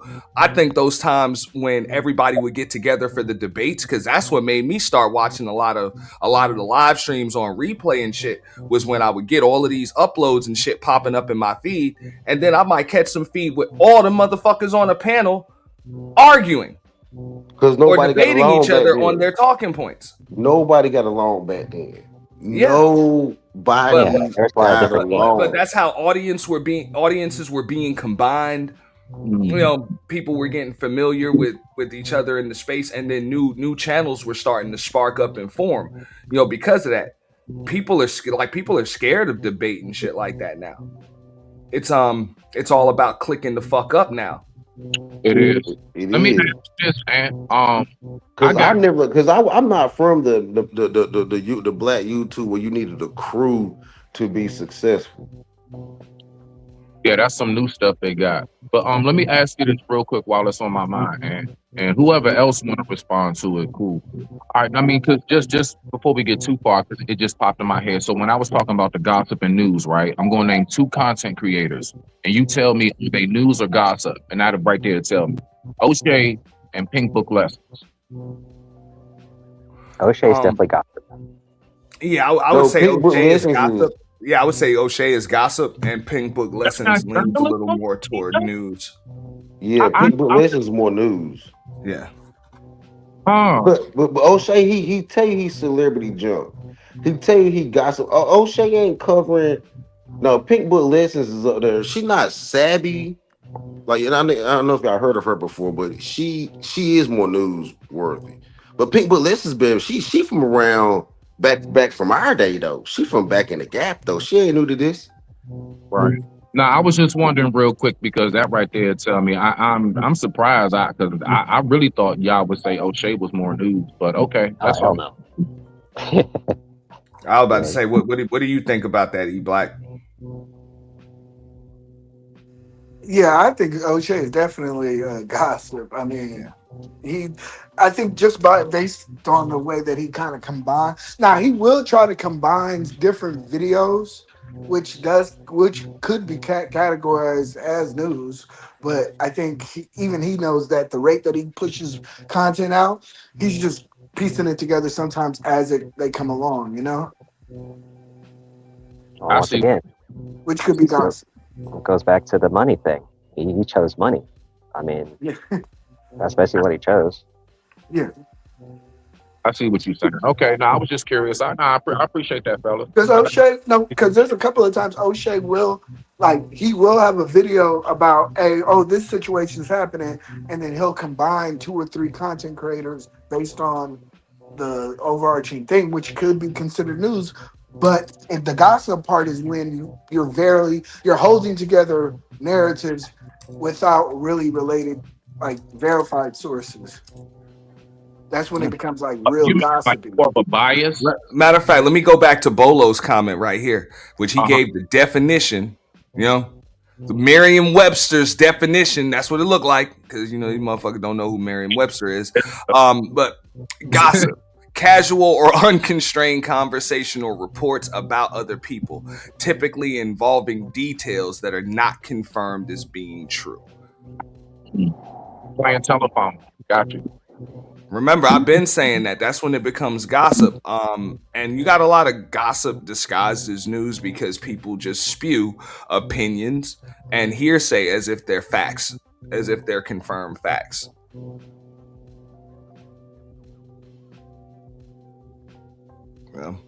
Yeah, that's what I hate though. I cannot stand that though, bruh. Like how people would just go off on an opinion, and it's like, if I like my best friend Terry more than you, and if they say it's true, it just gotta be true. Terry don't like you, so I don't like you, and that's when I'm like, okay, all right. When we gonna grow up, bro? I thought we supposed to have that out our system. But my issue is not even that. My issue is the simple fact that, okay, I've always been told that if I criticize another man, then guess what? I'm gonna get criticized. And I can't act like a bitch when I do it. If I steal out of your pocket and somebody steal out of my pocket, that's karma. And everybody's acting like bitches when you call, hey, you're stealing out his pocket. And then we start getting on their ass, and then it's like everybody acting like that ain't the way the game's supposed to go. Bro, I mean, okay, I can agree with you, but at the same time, I personally don't blame anybody that was from Fight Club, Lapeef, or any of Anton's panels, for getting their bread when it comes to this or getting their subs. I believe that bro, that's like That's like filing for your income tax at the end of the year. Fuck that. You worked all year. You get your money. You earned it. It's yours. He owes y'all. I believe that he owes that space way more than that space owes him. So go ahead. Hungry dogs ain't supposed to be loyal. Yeah, Real shit. there's nothing wrong getting my Auntie, Auntie, you might be on to something. I didn't even think of it that way. Not for real. You know? He kind of when he did kind of cut it out, he did let a lot of his children out in the streets. You're kind of right. Yeah, he did. He did. Yeah. Speaking of Okay, so children, I would say this, right? Now, real quick. I think Anton magooed into some shit, which was Fight Club. And I don't think I think that he didn't realize what he had, but once he realized what it was, it scared him, so he shut it down. And he thought he just had a show where he can make some money. He didn't have to be there, and it was just a successful business that he didn't have to be there for it to run. But what he actually had was a fucking content creator factory. Like, you were literally able to give people exposure that they wouldn't have got otherwise, and then people are able to build up their platforms off of yours and springboard it. He saw that shit as a problem or a threat. That's why he shut it down. That's my opinion. I heard him talk about it. I actually remember he said that. And I'm like, how the fuck is that a problem or a threat? That's a great thing. I remember hearing him actually talk about that, Auntie, some years back when he first shut down the Fight Club and stuff. And what I remember specifically him saying is he's trying to take a different direction, and he was saying that the Fight Club stuff was getting a little too messy. I'm pretty sure Black know what I'm talking about. He's been through some circumstances, we all know. And, you know, people's families and everything else. And that's why I heard him say he shut it down. Now, if that's the truth or not, I don't know. But that is what he said. So I do, you know. But what kind of hypocrisy is that when you look at this? Look at what the fuck is going on now. You know, say Fight Club was messy. Look at what the fuck you into now. You was just on Tasha K, nigga. Yeah. You feel me? Well, I'm saying I remember that's what he was saying. He said he's trying to. Yeah, you want to? No, that motherfucker had a problem with folks like an Black, like a Fatty, like an Ali, even like a J Prince or a Sharon or whatever the fuck, being able to build up their brands and platforms off of his. Which I'm like, bro, that's some shit that you like. That's a good thing. I just saw. I was like, that a businessman would see a good opportunity there. You know, to have that's a new business, bro. You literally have a factory where cream can rise to the top. You know, cream can rise to the top. You let these people debate, argue, all of that shit. You know, and you know, of course, you had the perfect host for the shit in Aaron O. You know, like him or not, he was a perfect host for the show. And also, you get to keep the content fresh as these people are building their own platforms. It makes room for more people to come in and build their platforms. And one thing that's not necessary for it to run is Anton Daniels. It doesn't need you. But what if he made a self-sustaining? You know what I'm saying? I think he didn't like that. He didn't like that. That's why he rebranded into something that he's on every fucking night. He saw it as a threat. But he was still doing his own show at that time when they was doing that. He didn't have to stop doing his own show, but he also didn't have to stop doing that one. Go ahead, E Black. What about when TLA was kind of doing the same thing then? What do you mean? Because TLA, remember, every time TLA went live, he would go live for like 8 hours, and a dozen content creators would, you know, on his channel. It was kind of the same thing. I mean, like I say, I just don't think that's a bad thing. I think the content stays fresh. I mean, I know I had that brief conversation with Anton and Aaron, and they were talking about it like it was a problem. You know, people growing their own platforms, you know, kind of going off and doing their own thing, and then, you know, they're not coming back to Fight Club. So they kind of wanted that shit to be more of just like a cat, like they wanted the panelists to be more like cast members. rather than I've you know. noticed. And I thought it was a place for people that were already creators that were making their bags throughout the course of the week to what I'm saying come through on the weekend and spar a little bit and throw their bags around, with the bounties and all of that other shit. And I was like, yo, that's a cool concept. I don't see no problem with it, And Yeah, you can do it weekly, but I think the yeah. bounties, the incitement of the bounty, kind of killed the purity of it. Because I was attracted to it because it was like you was right. You'd be able to like have conversations with other content creators unfiltered. And if you had to wait, you had to wait. Well, I thought the bounties were necessary for that show. Because, okay, open panels are straight when you got under 200 people live viewing. As soon as that shit gets up to 4, 5, 6, 7, 8, 900 motherfuckers, you kind of got to do something to cycle them out. You can't just pin a link because there's never going to be an open spot. So I thought bounties were cool. I mean, how they run the business is how they run the business, but an open panel for something called Fight Club is like an oxymoron in itself. Is it really a club if you just let anybody up there? Honestly, I would say like briefly, the only thing that I see like all right, the bounty system was definitely very creative. Like I was saying to myself, like, damn, that's pretty dope. It's pretty cool. But they didn't create bounties. Over time, started to see is that it really did take away from the I ain't gonna say authentism of the conversation, but it really diluted it because it's like you wouldn't get a chance to hear people have their back and forth. People didn't get a chance to really get their word out because all somebody got to do is drop that dub on you and you will find it. You see? Well, but the thing is, okay, so here's what I said, and E-Black can push back on this. If all a motherfucker got to do is drop a dub on you and you're quiet, you really shouldn't be talking anyway. You broke. Okay. All right. Okay. All right. Touche.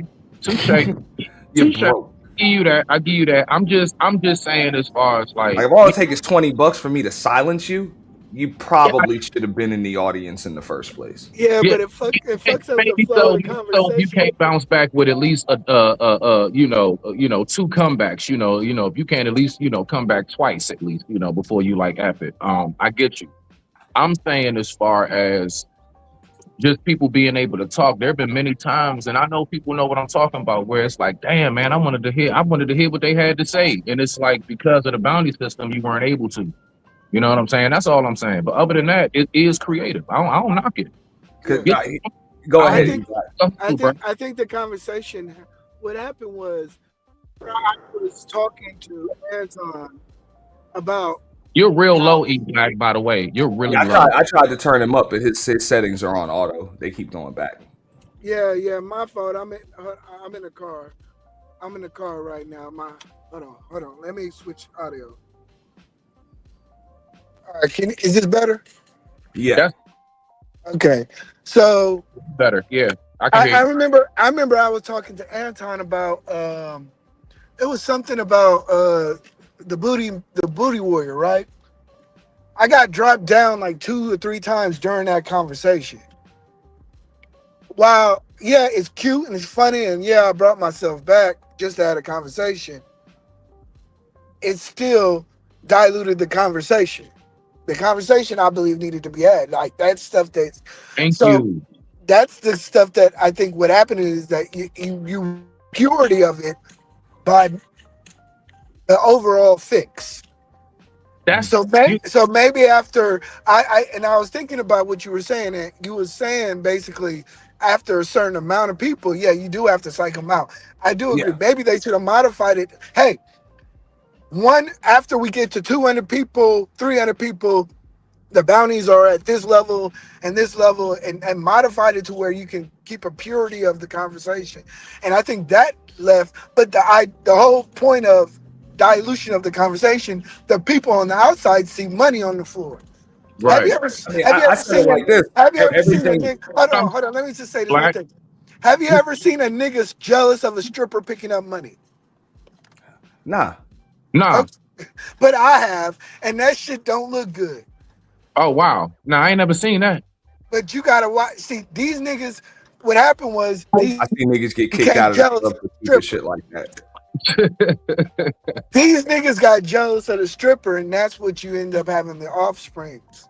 Look, I mean, I said it like this, and I'm not gonna tell anybody how to run their show or anything like that. But I mean, just like with YouTube, the formula is in the name. It's YouTube. You're supposed to do you.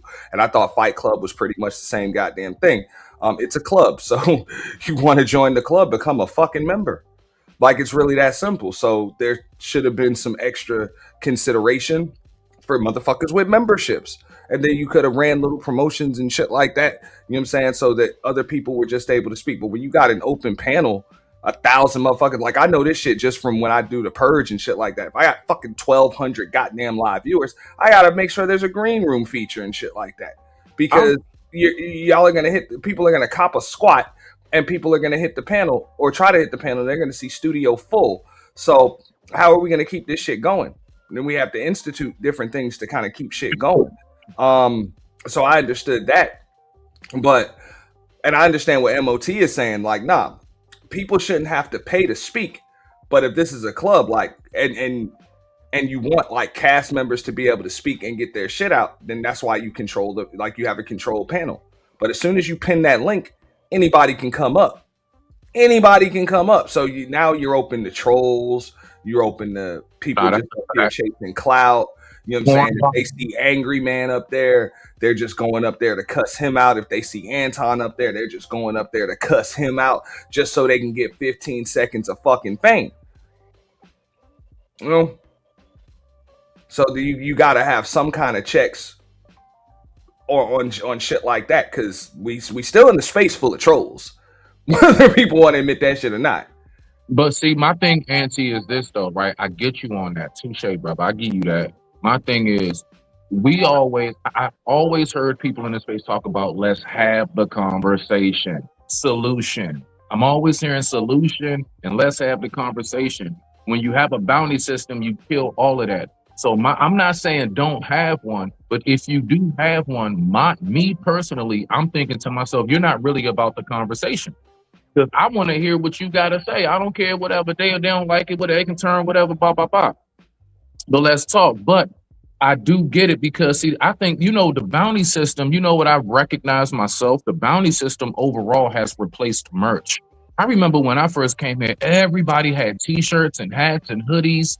Nobody is really advertising merch anymore. I'm not saying nobody has it, but I'm noticing, I feel like bounties is what is replacing when people will be more creative and come up with a design, come up with some. I got my own shirts. I got I digress, my mic is muted shirt. I got a shirt with my beat sign and everything. I do that myself. So I think that when people stop doing the merch, and is when the bounty's really, really raised up, if you think about the timing of it.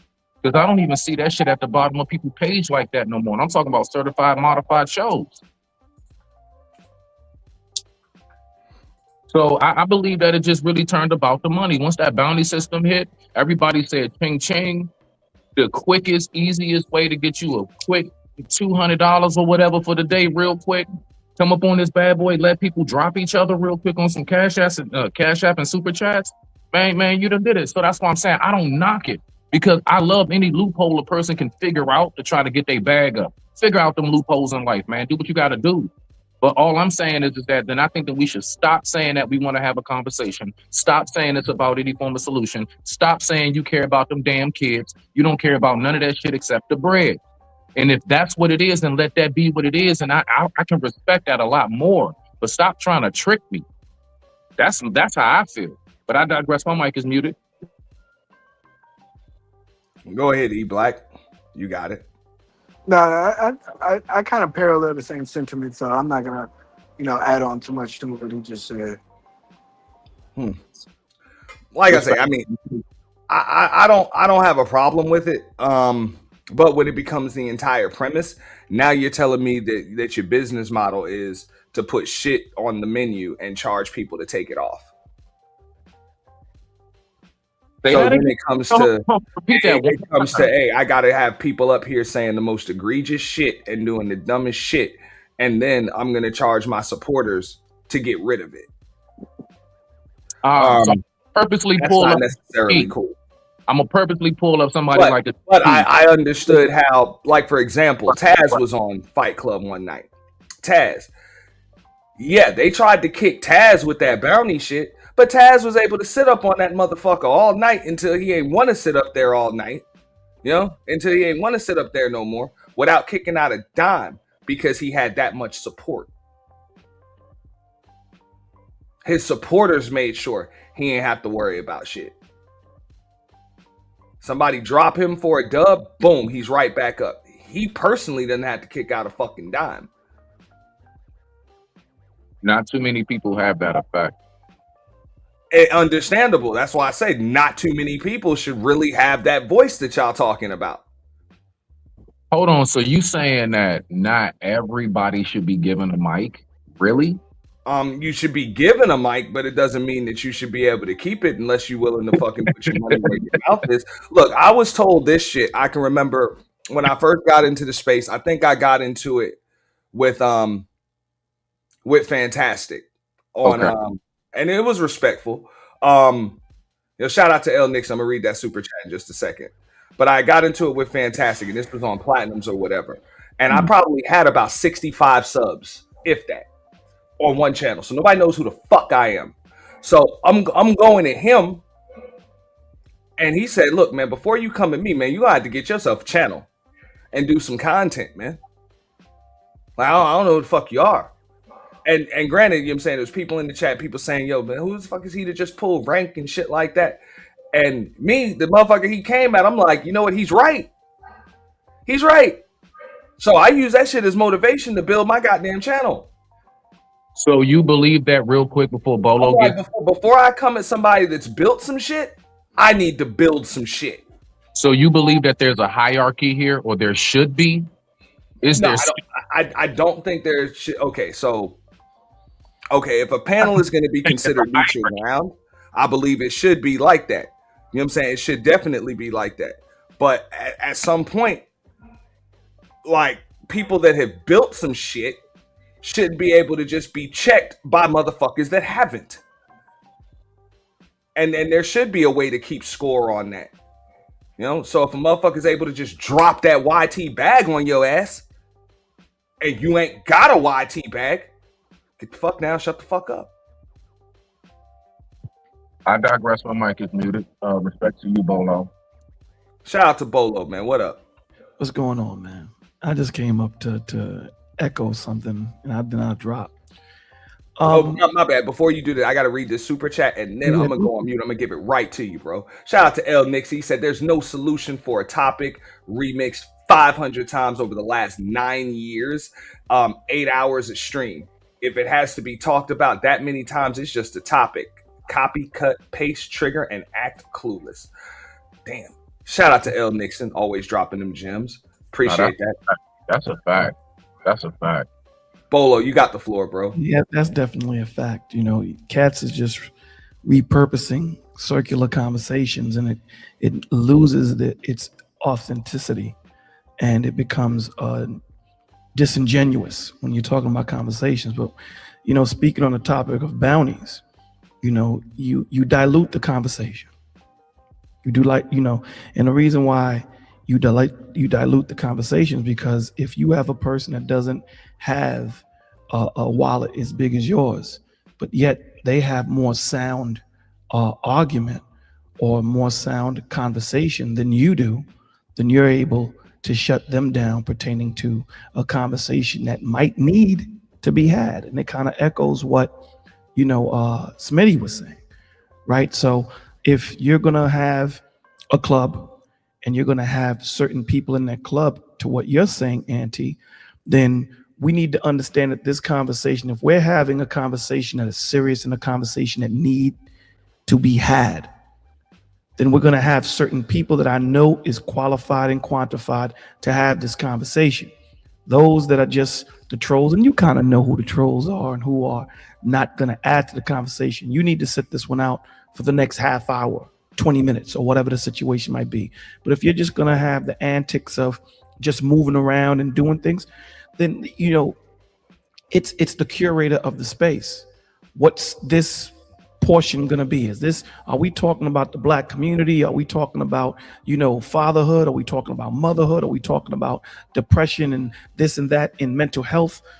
There has to be a seriousness in the conversation. However, if it's just going to be something that we just gonna just see who's mentally acrobatic and who's mentally more fortified than the other, as long as the strategy of the conversation is known, then you can kind of move forward. But if you're mixing all of these things into what Smitty was saying, it kind of dilutes the conversation, right? It makes no sense to have that conversation, because what if I don't have that much of a following, but yet I have the cure to cancer? And he has more bread than me. He can silence me, right? So, you know, there's nuance to these conversations, you know, and that's the point.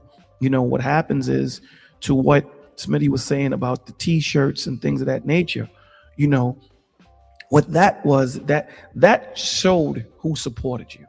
That showed, you know, I rock with this cat in his message and I'm a supporter. This right here is just arbitrary. You have, you know, idiots that make money because they got lucky. And here it is, you have something you need to say and something that needs to be heard in this ether. But because I don't like Auntie, I'm gonna throw this $500 bounty in this situation. I understand that there's a time and place for it. So I get that. But if we're having a serious conversation and you know that we're up here to have a serious conversation, for you to put up a bounty, and for anyone that doesn't like what Smitty or E-Black has to say, they can get dropped. That's a disingenuous conversation. That's not a conversation I want to be a part of.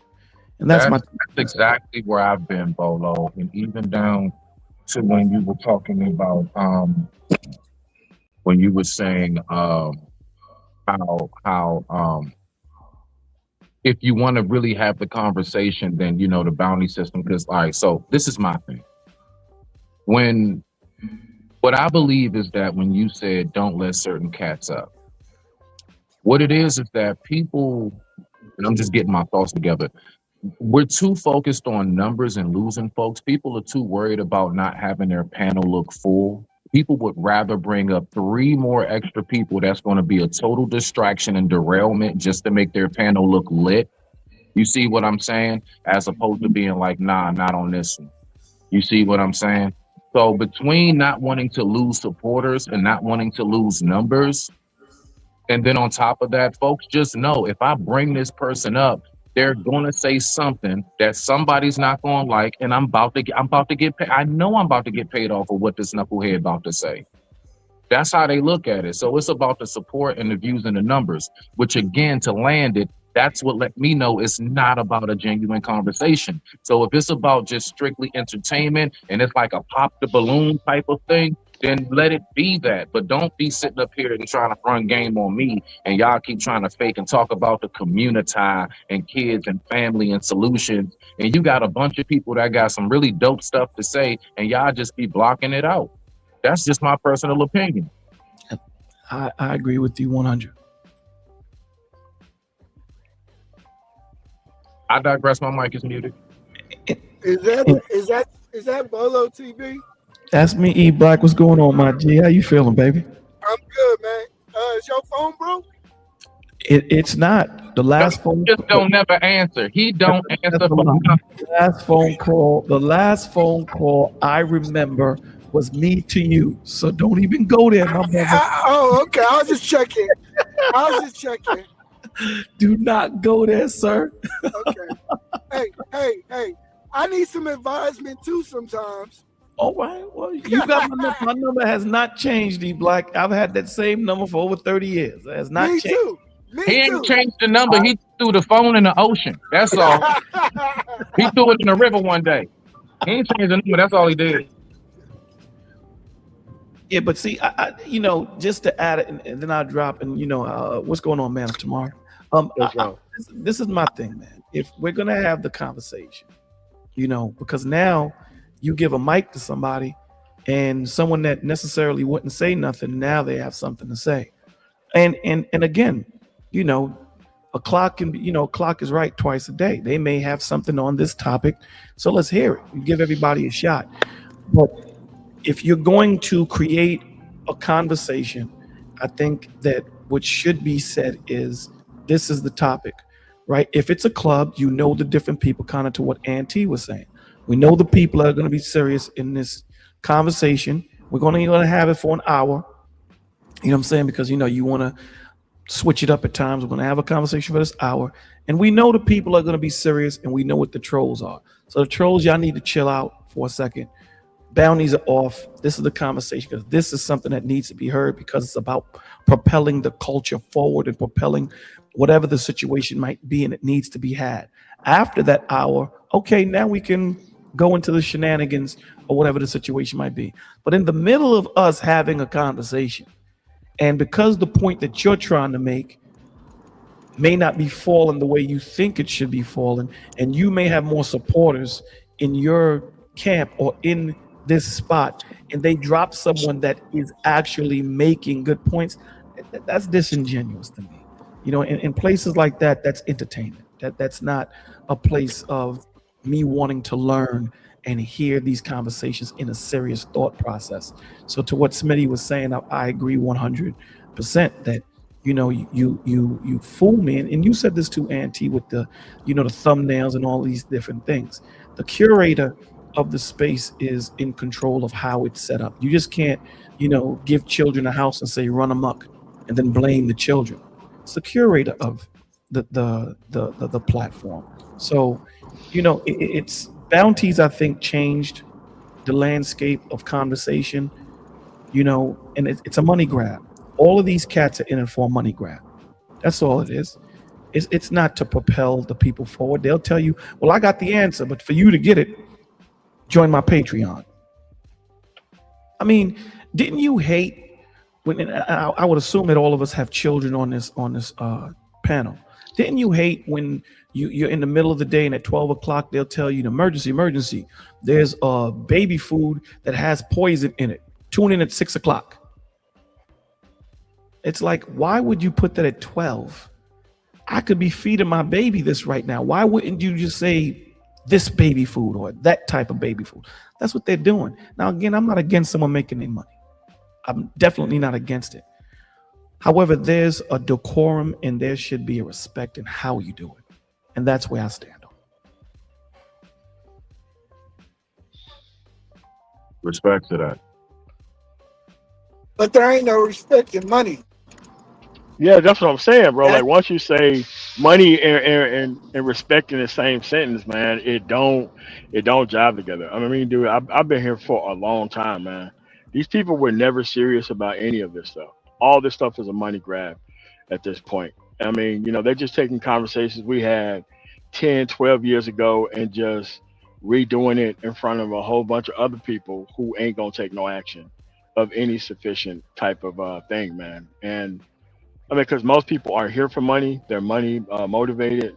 I mean, for me personally, I don't like being around that get the bag sociopath shit because what I do and I just clearly tell a person, okay, if that were to happen to you, would you want that to happen? Then all of a sudden, cop and please and all this kind of other stuff. That's why I just kick back, man, because most of these people here, they don't have no level of decorum and they're trying to build their own, illicit ninja money, thing. And I don't want to be a part of it. So, we've already done that. Right now is the get your stuff together and do action time. But a lot of people ain't on that. A lot of people want to sit here and waste time. Like L. Nixon said, he been here a long time too. Like, dude, like, look at the people who was here when I was here 10, 12 years ago. What are they doing? Still having a conversation about stuff that they had the conversation 12 years ago. No action, and there's no action. There's no follow through piece. There's just people coming in, rehaving a conversation in front of other people. And the bounty system is just like a graduated version of the get the bag kind of stuff. I mean, I see a lot wrong with it, especially calling yourself, pro-black or solution-based oriented, type shit, and you're doing shit that we've done, and then say you don't fuck with the manosphere when you're doing manosphere content while you're doing all this shit, right? Or you have like the the dudes who want to kiss ass and lay up on under mommy type shit. It's just a way to keep the chaos going. Like a lot of people came here to decompress after work. I had to fucking realize that that's what the issue and the deal is. I got motherfuckers to help in the real world get to real money without this shit. And what I do at this point is I do a content on it. I see what these dudes are subscribed to, and I just decide not to help them. End of the fucking day, people should be beyond this shit. And there ain't nobody who's trying to get their shit together, who's trying to hold this shit in or stay tightly affixed to it while they get their shit together. There ain't no reason for that either. But at the end of the day, you got to be okay with walking away. And yes, these are structured conversations. Structured conversations. There's no progression around to it, because if these conversations wasn't here, what would these dudes do? They'd be trying to find some other way else to waste time and not really take any real action or anything else, man. So you just gotta let people have it, man. That's the only way they could be able to produce. I don't respect the shit, but that's just where it is. It's stolen valor of people who put in the work on it. Then they just pick the shit up, run with it, don't learn the history, not trying to learn the history, cop and please, letting motherfuckers off the hook. I ain't with that shit. I'm too serious of a dude to continue to be wasting my time with people who ain't trying to get that shit together, man. So thanks for having me on. Let me just add this to what you said. I agree with 99% what you said. The only part that I'll give a little tiny pushback is on the money portion of it, right?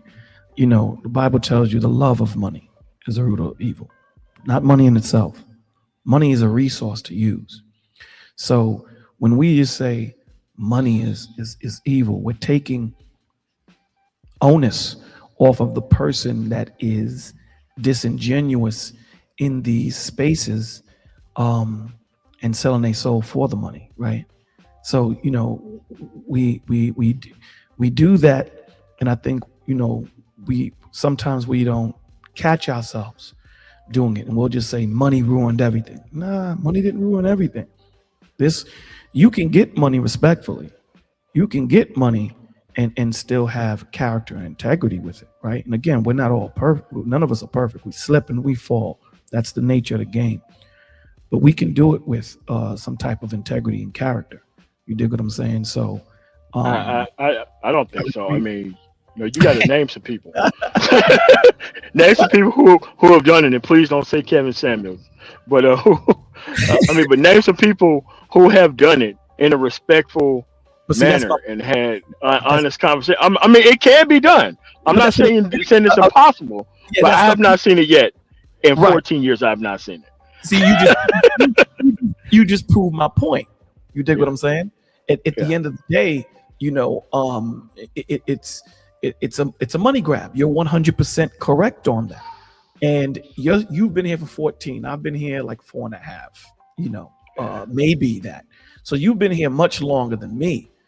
So you have more history and understanding pertaining to it. So something like this, I would be quiet and hear because you have more history in the game than I do. So it's not something that can't be done because it's something. Listen, it's easier to go with the crowd, man of tomorrow. It's harder to stand up and be that maverick and create that own lane because there's no money in it. And this is why God tells us, give us this day our daily bread. Cats don't want daily bread no more. Cats want they want to be rich. You know what I'm saying? In the way to Let me tell you who actually I'm incorrect. There was a person who was actually doing it right when he first started. BGS was doing it right when he first started. Then the Kevin Samuels shit happened, and then he's on the shit that he's on now. But when he first started, like when I didn't have a platform, and I actually went up there, and me and Angry Man kind of got into it because I said some out of pocket shit, and I had to admit that I was fucking wrong afterwards. He know what the situation was, but you know, at that point is when there was no bounty systems, there was nothing, and motherfuckers was donating. I was fucking donating like a motherfucker to people, and this is like a long ass time ago. And then it became, I want to live off of not solving problems, Correct. and that's 100. when it kind of, and I had to kind of step back and be like, and then like I became like the anti manosphere dude when I was here donating all these motherfuckers in the manosphere, dropping $100, $500 on, and then Wow. it just, I had Well, to let see me. that whole shit, man. That shit was and I felt bad after a while. You know, you get that $4,000 check from fucking what is that fucking shit, AdSense or whatever. But I wasn't talking about shit. Conversation didn't move. I didn't tell motherfuckers how to get to the money. I was just out here, just motherfucker, just fucking destroying fucking dating coaches. That's how I built my channel. But then again, the people didn't want to take the action after the shit was over with. They weren't like, nah, nah, man, why don't you go out to ARC again? Like, I talked to ARC offline. ARC, this shit is a hustle for him. No, you lying. I'm like, what the fuck? Not, no, you know, I didn't talk to everybody behind the scene, but it's just that I understand that people need to decompress after work. I'd rather dudes decompressing after work than to going quote. And we lost you. Believe it or not, some of these people, if they don't have this outlet to let some of that anger go, regardless of how it comes out on panels sometime. But at the end of the day, there had to be like a progression piece, and I couldn't just keep sitting there doing the same thing over and over again. And trust me, I've seen people get $8,000, $9,000 checks a month, and now they don't have a platform because they looked at all the money that they was paying out, like, hey man, we can't no longer keep fucking doing this shit, and YouTube cut their ass loose. Well, see, that's called a conscience. See, that's what you had. You had what they called a conscience, and you realize, hey, I can't continue doing this. You see, when you have that bounty thing, you know, spiritually, when you look at it, right, what happens now? People don't want to be held accountable, right? People don't want, you know, the conscience don't want to be held accountable. So if Man of Tomorrow or Auntie or Smitty or E Black is saying something that's hitting my spirit, you know what? I want that dude to be quiet. It's in that 20. And that's what you give access to. You give them access, and they know it. They know it because at the end of the day, you would be like, nah, listen, man, we got these 8 brothers up here. Bounties are off for the next hour and a half. After the conversation is done, bounties are on because we're not talking anything serious or anything that's going to help brothers, men that suffer with mental illness or depression. And like you said, sometimes they don't have an outlet, so they come to the internet to have an outlet. And when you don't give someone that is representing that type of timing, that outlet, you don't know what can happen. You don't know how that person may interact with you. You don't know if the dude that you're talking to on the internet is the cat you're going to bump into who just had that day and decides to go bonkers. You know what I'm saying? We don't know. And that's what, you know, my main mission is. You dig what I'm saying? So with that, man, Big Auntie, thank you for having me on your platform. This is the first time I'm on your platform, and I appreciate the latitude, and I appreciate the structure because we don't have too many platforms that offers that. You know what I'm saying? So I appreciate you, Smitty, my G, E Black, I'm a holla. You guys have a blessed day. Yeah, man. Fix your phone, man. I don't I know will. what's wrong with it. I will fix it. I wanted Yeah. to speak this to what y'all was saying real quick, Bolo. Yes, sir. Yeah, you and MOT are absolutely correct. What I've noticed is how I picture the space after a certain amount of time briefly is picture the room where everybody's in therapy. And then they give us all pillows and rubber bats. And they say on the count of 3, I'm going to hit this timer and y'all just going to go at it. And that's how I see this, like in the sense of like people do be coming here to get their little issues off. And I'm one of the first ones to say, hey, you know, I always used to say at work, like, whatever it is you got going on, leave that in the car. Don't bring it in here with us because we don't have nothing to do with it. And you got a lot of people who do. They use this place as a sock and bopper. It is. This is the room where we all grab pillows and it's feathers flying everywhere. And but whole time we screaming talking about solution, community, and the kids.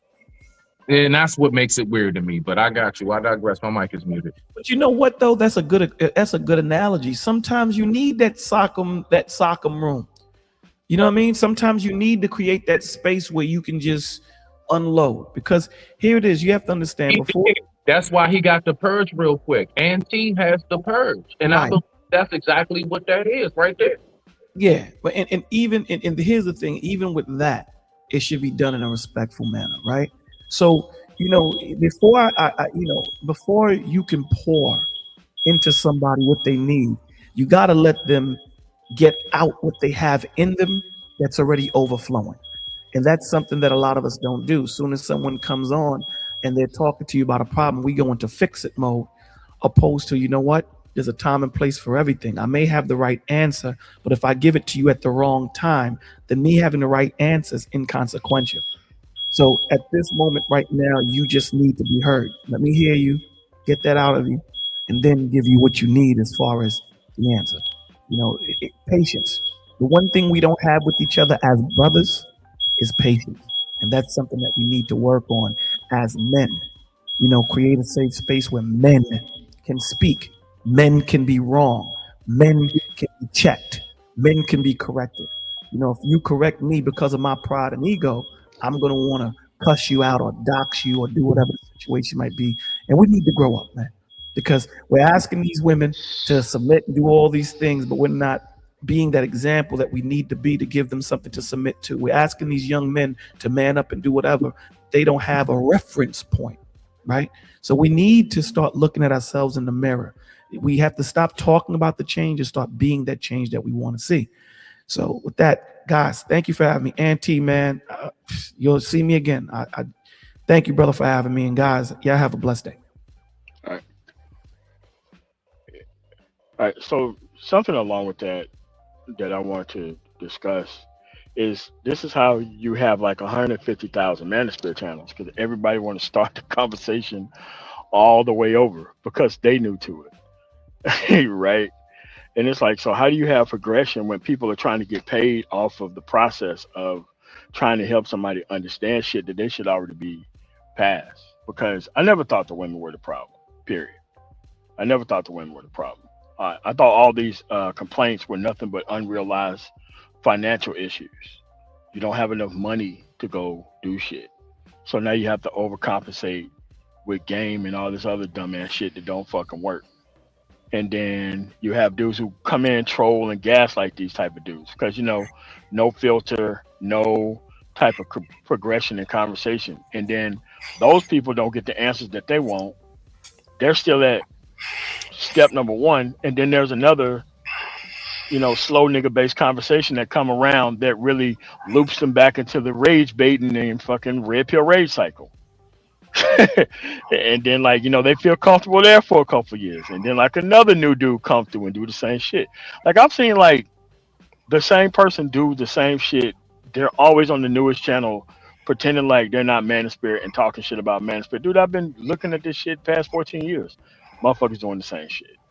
They were chat dudes, now they have their own channels structuring non-progressive based conversations, man. And it's just wholly disgusting to me at this point.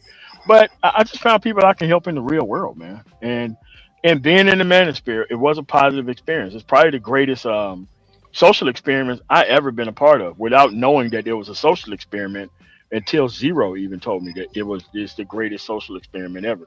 Because you have a bunch of people, very diverse backgrounds, that are supposedly complaining about the same issue. But nobody really has their shit together to the point to where they could pick better in different people. Most people wanted the singular individual woman to be better than the best woman fucking out there. But nobody had the best woman that was out there. So the whole conversation was fake and false on some level. Where people wanted to just get their shit off and not really do nothing. And then once you get into a marriage situation,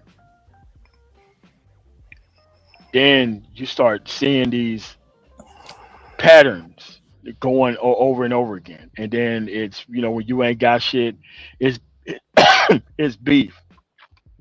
But when somebody else starts shit with somebody, it's okay. And then all of a sudden when you criticize the shit, It's cloud chasing, but it ain't cloud chasing for them to do shit. And it's like this selective memory, selective, bullshit that just happens. And it's like, are these dudes mentally retarded? Like, would they really want somebody going around lying on them and being purposefully disingenuous to them just so way they can make a dishonest, dumb nigga buck off of it? And it's a lifestyle? Like, nah, man, I don't want to live in a world like that, bro. But that's just me. I'm just in a different place now, man. So. It's basically like how this brother just said real quick.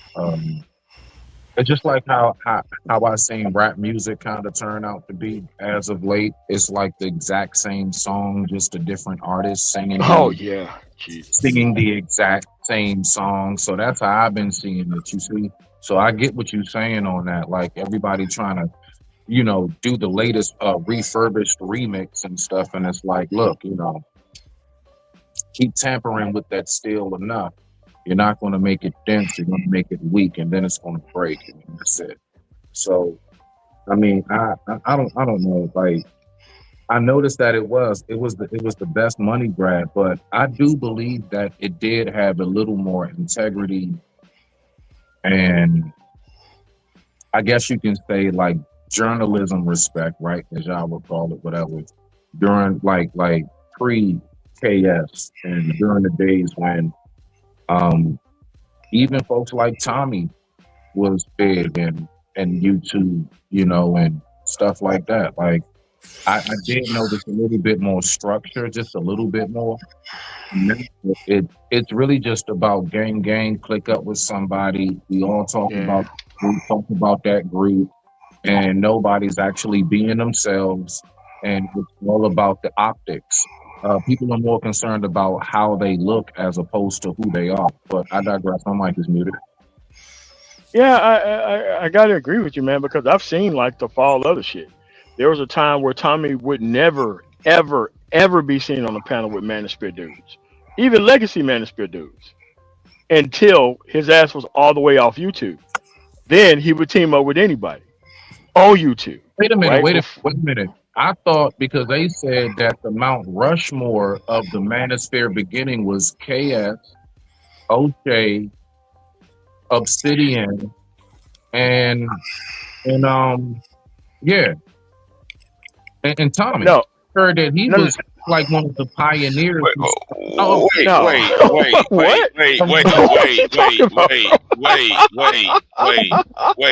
So wrong. hold on. So wait a minute. I have to ask a question then. No. Ain't we saying KS? Hold on. Which MANOSPHERE are we referring to? Are we referring to the 1.0? Are we referring to the post? I've only been here 4 years. I'm new too. Listen, just right, and that's the problem. You ain't got to do that extra, bro. Just give me what the truth is. If I'm wrong, just correct me. That's why I'm asking. That's why I'm asking. Which area you refer to? 1.0 or 2.0? No, I'm trying to tell you right now. Just hear me, and then you can respond. I came in here literally 1 year before KS passed away. Boom, there you go. That's how long I've been here. I got to see him 1 year, and then he passed away. That's when I came in, bro. I came in around 23, 24, bro. I'm telling you straight up. So I'm new to it. So if I'm wrong, but from what I heard, AM, O'Shea, Tommy, and KS and Obsidian are like the Mount Rushmore of the MANOSPHERE. They're the ones who originated and started it. If I'm wrong, then okay.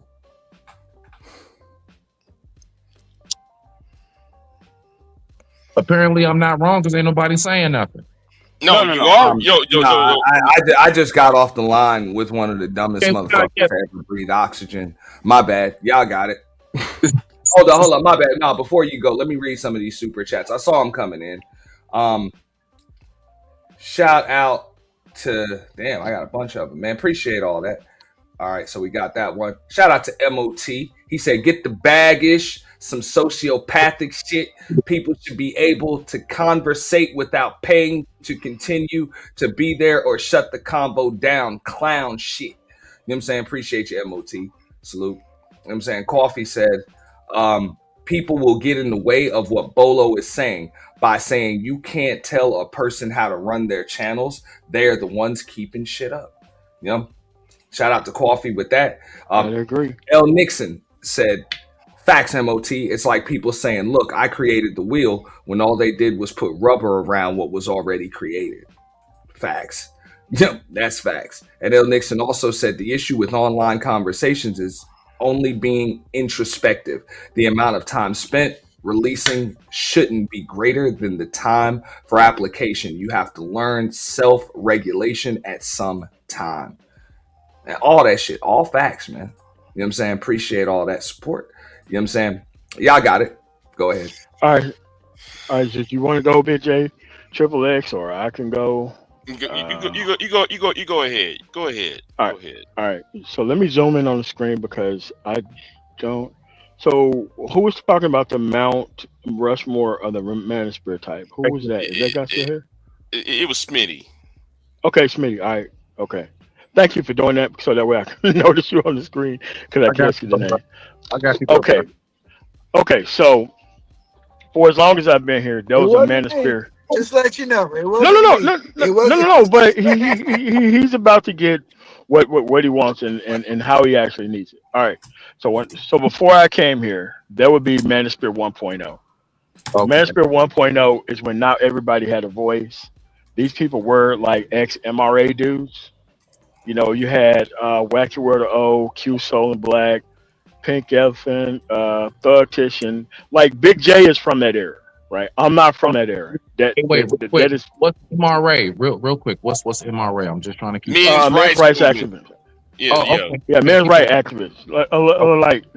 Like people who actually wanted to do political shit with what they was talking about. That they wasn't on no this bad shit. So So at some point they all got doxxed and they all left YouTube. Now Manosphere 2.0 is when the O'Shea, Angry Man, Obsidian, BGS, Kevin Samuels was just a chat dude at the time. And so was I for a long ass time before I actually became a content creator. Right. And so that's when people picked up the conversation of what was happening.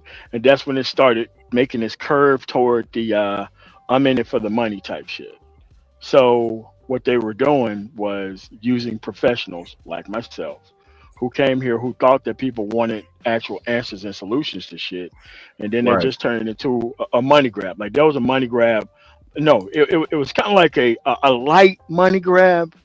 But like once Kevin Samuel blew, that's when the camp set up. That's when people's channels started getting demonetized. That's when the cliques started forming. That's when the subscribers supremacy shit came around. Like this is where Mr. Fantastic, Ty City, DJ Kuda, Zero, like all them kind of Aegon. Cat you talking about because all of that predates me. So I get you, and that's why I said it seems like it was more. That's why I said it. It seems like it was a little bit more structure. It was. Yeah, it was. Like right before KS and Obsidian show got knocked down and Tommy gone and all of that. That's all I'm saying. I noticed that it much, but those other guys you're naming, that's way before me, brother. So that's all I'm just letting you know. No, that's cool. It's just that as the time went on, it started getting more and more fake and obviously about the money. It didn't start off that way, but you know when you had like the people from the music industry get up in here, you know you had the failed actors and all this kind of shit. You know the people that's not good at being an attorney and all that kind of shit get off in here, as doing the same shit. Right, not. Oh, you mean the failed poker players that come on here and say they're attorneys? Yeah. Go ahead. Yeah.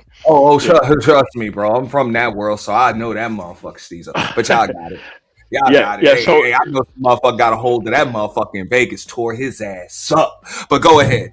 And you trigger happy. So, but at the end of the day, you have to understand how important Kevin Samuels was.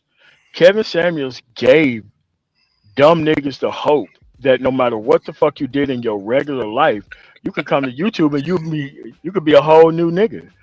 No, you could put suits on and have candlelit shits, and then you don't need degrees to talk to women about their fucking issues and problems. None of that shit.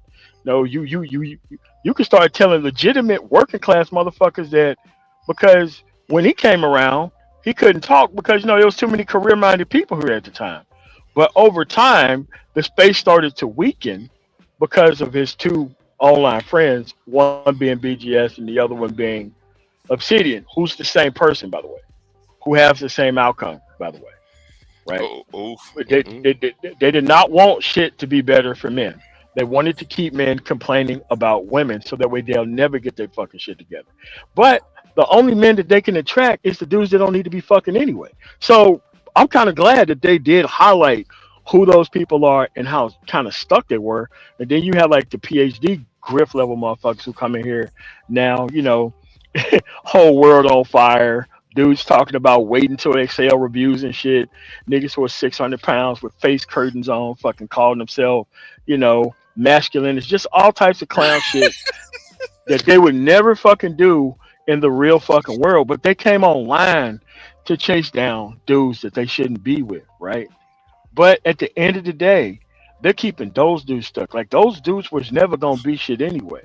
So that's how the Manosphere got over leveraged over time with a bunch of loser class fucking men, whether they're working class or not. What exactly is the hit list Kojak talking about? Hit list? Yeah, the hit list. Which one? I was. Hold on. Are we talking about the the Sophie A. Nelson hit list or the hit list with? Which one? There was plenty of hit lists and people's names on it. People was getting flagged right and left. That's part of the reason why 1.0. Was there? Go. This before it was called the Manosphere. Was there ever another name for it before this? Or is Manosphere a new name? Before it was called the Black Manosphere, it was called, it was part of the Manosphere, I'm assuming.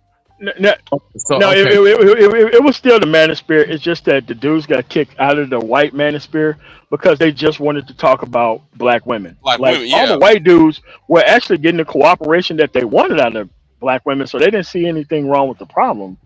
With these people not getting but once you culturally deal with somebody, on the regular and everyday basis, not just the top of the top sometimes, you have a different cultural experience. But it turns out all those dudes wanted to do was just live off of these fucking women. They wanted to be pimps, but they just needed a bunch of loser class dudes to kind of grandstand and stun on because they didn't have any type of experience with women at all. So they got to dress their failures up as if it's some type of debt of gratitude. That's some shit that they had to go through so that way the younger generation wouldn't have to.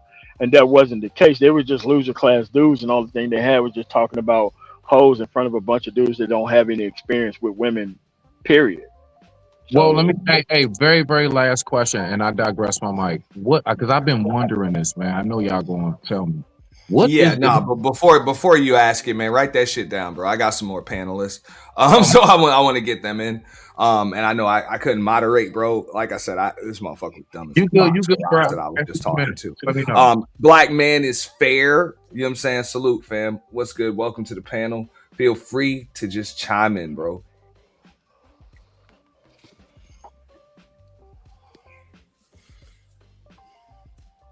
Well, salute to everyone on the panel too. I see you, Bronze. Yeah, what up, y'all? And yeah, bro, we just gonna go to you, bro. Go ahead, Bronze. Good morning. I had seen the title, so I kind of was like awakened, like, yo, what happened? You know what I mean? This shit has been. I personally believe, and nobody's been able to refute this shit. But I mean, if you've noticed this shit, for the most part, I mean, this shit has been officially acquired by the tea and gossip sector. This shit's over. The whole algorithm. That you've probably seen more of these videos than you've seen from the niggas in this space. Yeah, from these chicks right here in the last couple weeks to a month. Everything I've been seeing for the last couple of weeks has been focused on Anton, Corey Holcomb, and all this shit. And I'm just like, these are old ass niggas sitting up there talking about what a man is doing and his side bitch. I'm like, nigga, I don't give a fuck about that shit. Now, my thing about it is, I used to clown when I came into the manosphere. I legitimately came because I was just like, yo, I really want to be around a group of men who have the same like outlook. You know what I'm saying? That's like, yo, we want the betterment of men. You know what I'm saying? Not spending their time sitting here talking about women all day. So it got really annoying to me because it's just like I went to different, channels, dudes that was, black men in tech and, all this other stuff. I remember even being on Aegon's and it was dope combos, right? So the thing that annoyed the fuck out of me was these niggas started sitting up there promoting more of the so-called pick-me's on the fucking channel. And that shit got me tight because I'm just like, bro, I don't give a, like, that's cool if the chick can understand the men's perspective, but she ain't a fucking man. You feel me? And the thing about it is, I don't need to name names, but it's like when niggas got caught up on the beauty. Hell yeah, bro. What was you gonna say? And I fuck with Game Changer, and I fuck with Game Changer, but yeah, he kind of did kick off that era. Yeah, you know what I'm saying? He did. It's some, and a lot of them did, and they fucking agree with it. And I'm just sitting here like, bro, like I want to get to, things that's affecting us. You feel me? So then, Kevin Samuels era, I called most of them dudes dick riders. I said, there's nothing you can tell me. There's nothing you can tell me about me being a grown ass man. This punk ass nigga telling me to talk about wear cologne and wear a fucking suit. Nigga, what? Nigga, you can't tell me a motherfucking thing. This nigga got on air and I used to sit up there and say, that's y'all daddy. And y'all dick riding him. Because every single time he says something, it's like gold to you niggas. The fact that he would come on a panel, this nigga, they would tell people, you can't talk while Kevin Samuels is speaking. Nigga, please. That was some dumb shit to me, right? Yeah. Then after that happened, niggas started moving to Passport Bros. Then I felt like the manosphere really became dead as soon as Anton and Lapeef started coming around. When they started reviewing their content, I said, you niggas don't have no backbone. And you niggas is allowing those dudes to eat off all you niggas. So now what happens, bro? Now you got these dudes that I call Anton Daniels descendants running the whole fucking show. And I went to plenty of niggas panels call them Anton Daniels descendants because they talk about the space of space. Nigga, you don't even know what the space is. So how you going to sit up there and talk about, the space? What is y'all goal? Y'all dudes is on there to gossip, my nigga. And that's the reason I'm just like, yo, bro, I don't want to fuck with this shit, bro.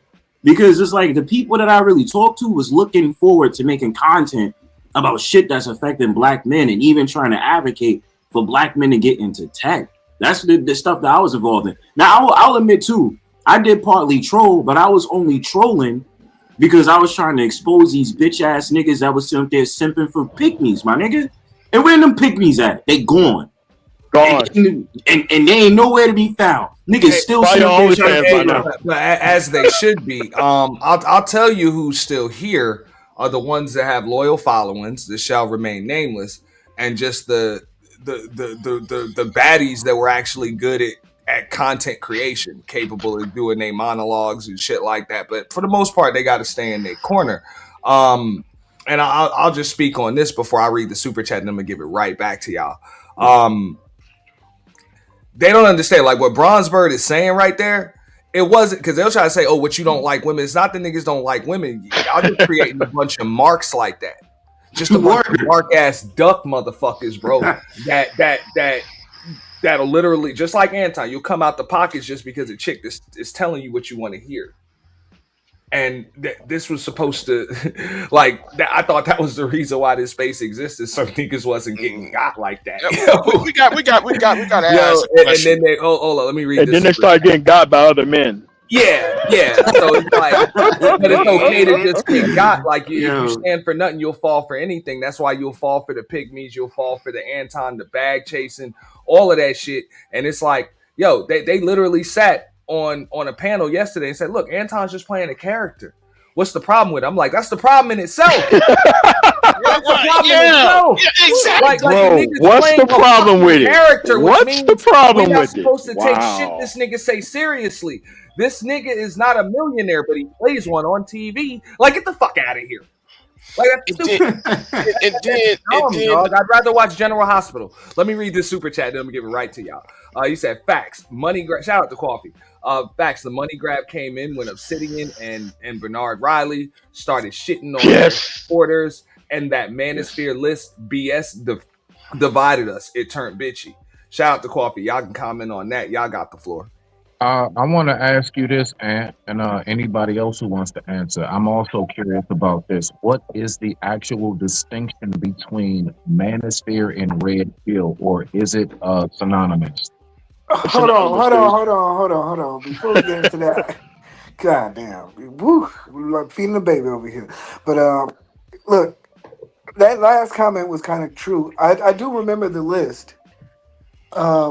The Manosphere list, and I do remember the Bernard Riley era. Wow. I gotta ask. MOT, was you on that list? Yes, top of the list. Okay, yeah, he was on that list. And then, wait. Let me distinguish. There was a list, and then I got contacted. Then that was like, well, why does your Manosphere content sound differently than these Manosphere content people? And it's like, because we're not here for the same goal. And then, because I told people, the FBI have contacted me many times about this fucking space. I've explained this shit to them many times about this fucking space, but they was not after blacks. They was after the white Manosphere, not the black Manosphere. So what people in the black Manosphere started doing, Obsidian and BGS specifically, was starting to cover some of the white Manosphere and conflate what they was actually talking about on TV with their actual movements when they was just talking about the white Manosphere itself. Because, once you start seeing these unalivings and these self-deletions, and you start seeing the same group of books and channels come up, the government started to get concerned about the shit. And that's what got them concerned about it, was seeing the same people come up over and over again. So it wasn't about black content creators. It was more about the white content creators on the Manosphere shit, and they demonetized and they got them dudes to fuck up out of here, and they just disappeared. That's what it was. Well, let me add on to that, right? See, where BGS, BGS came in a little bit later, but where Anger Man and Obsidian came from was from a website called The Voice for Men, that's ran by Paul Elam. Paul Elam told those two Negroes, stop talking about black women, don't bring race into this, and they kept on doing it, and that's how they ran to O'Shea, and that's how partially 2.0 was created. So Anger Man won't tell you about that part, but that's what really reason why they came over to on the black side, and BGS did came from the white side. I actually was knows about the Manosphere from the white side. The Paul Elams, I forgot that white dude's name. What's it called? The guy with the glasses. I forgot his name. Yeah, Rollo Tomasi and them. That's where they came from. Right, Anger Man and BGS. Now, I mean Anger Man and Obsidian, and also what's his name? Tom Likas and them. Yeah. That's where they actually came from. So yeah. But also when it comes to 1.0, there was a website called Gen X. This is what happened after they all left and got they went to a website called Gen X. That's where most of the 1.0 dudes ended up at. Well, not all of them, but the huge portion of them ended up at. But yeah, that's all what happened. But the thing I gotta talk about is how can you be for black men, but then you got this woman over here, Me Too, a black man, and y'all having her on our panels. Yeah, they didn't care, man. They didn't care. Right. BGS still defending her today.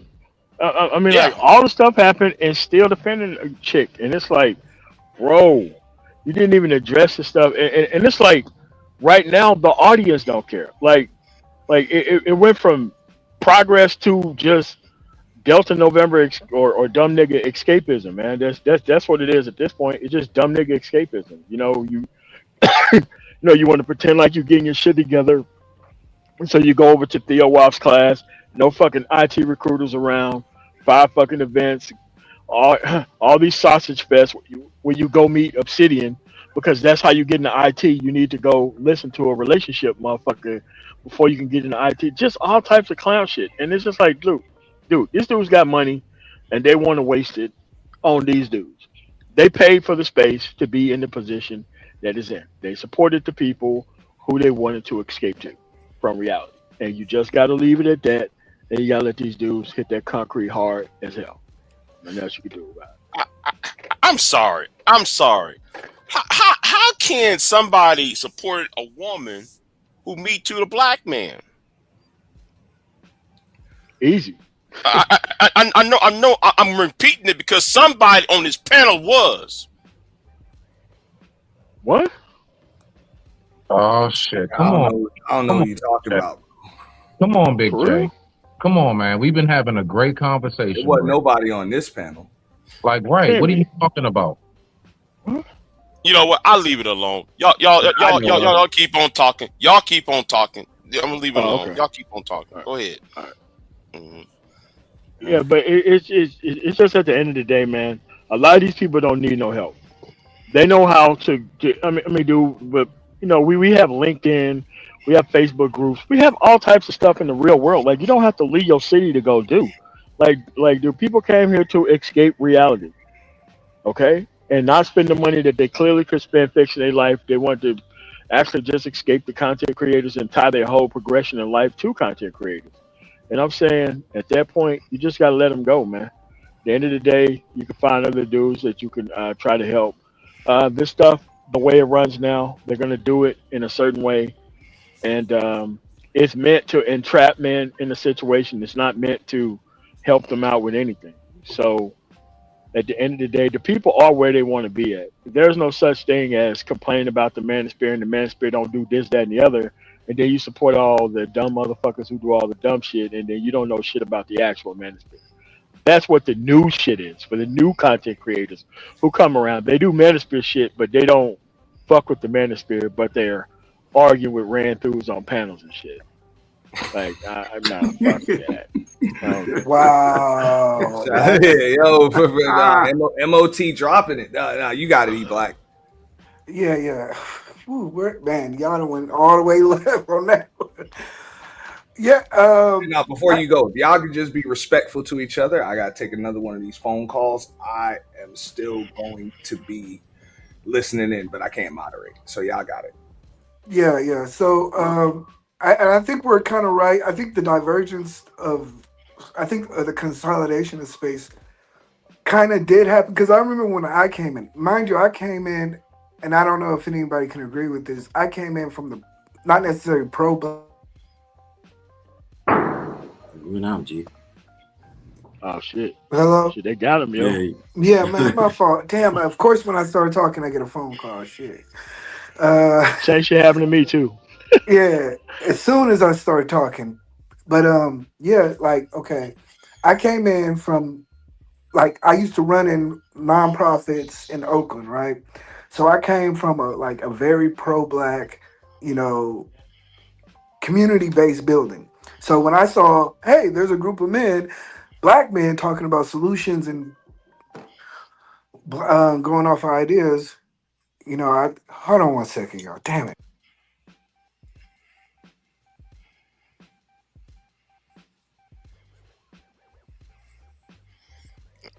It's a lot of dead air. Anybody else want to? No, man, it's cool, man. It's just at the end of the day, nobody needs any help. All these dudes are business owners, small fuckery business owners, and that's how you have to look at it, man. You just have to. What they want to do is they want to turn on a live stream, be the morning zoo shit that you hear on like KS, like 107.5 or 106.7 or anything on the AM dial. That this is the shit that people are into because clubs are really closed, no real social scene. This has become the most functional family. These dysfunctional motherfuckers have become the only functional family that most of these retards have been around, man. And you have to leave it at that shit. Yeah. This is the most It, functional it, family and the first group of people that they've ever been around outside their community. So, Yeah. yeah. I'm sorry, y'all. Can I just? I'm gonna sum it up in 20 seconds. I'm sorry. Golly. Okay.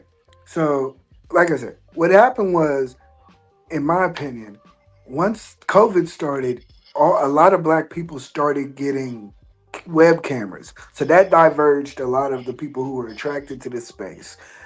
But then you had a lot of the people who were getting web cameras and microphones for their jobs, and that kind of created the split between, because nobody can tell the difference now. We found this space, but then we also want to help the space, but we don't have no foundation other than just all of us know that we at home right now. So in my opinion, that's kind of where the divergence from like traditional manosphere happened, and like kind of what we have now. You have the people who just came from KS who got web cameras, and then you have the people who have been here, and our Google had. I've seen the Google Hangouts. Y'all didn't have web cameras, so it's kind of like two different products of the same stuff. I'm gonna ask you, E. I'm gonna ask you, E, because it's burnt. This is burning inside me. But why did you support Pearl? I never supported Pearl. In fact, I was heavily against it. I actually lost relationships because of Pearl, because I said that she was. I didn't like what she's. I never supported her. How'd you get that? Because you was on that panel with Obsidian, Pearl, and Nick Fuentes. Yeah, and guess what? The whole point was for me being on there was just like anybody else. If you have a disagreement with somebody, you address it directly with them. What I said was exactly what I said. Hey, I would like an apology for you being so high profile and interjecting racism into a vulnerable group of men, a group. That's another thing too. I just want to real quick because Big J. Can he respond to what I was saying? Because he asked me a question. My bad. Go ahead, Big J. Because it seemed to me though that I could be wrong, but it seemed to me though you was placating to Obsidian and make it, that you know what, I'll leave it alone. Go ahead. No. Go ahead. Speak your truth. It seems that a lot of you black conservatives kept using her as an excuse and making a how can I say, y'all want to be pro black, but then y'all have her just say any damn thing. So Big J, why do you believe that? Smitty, you gotta relax, my guy. Yeah, Speedy. You might want to hang back. You might want to hang back.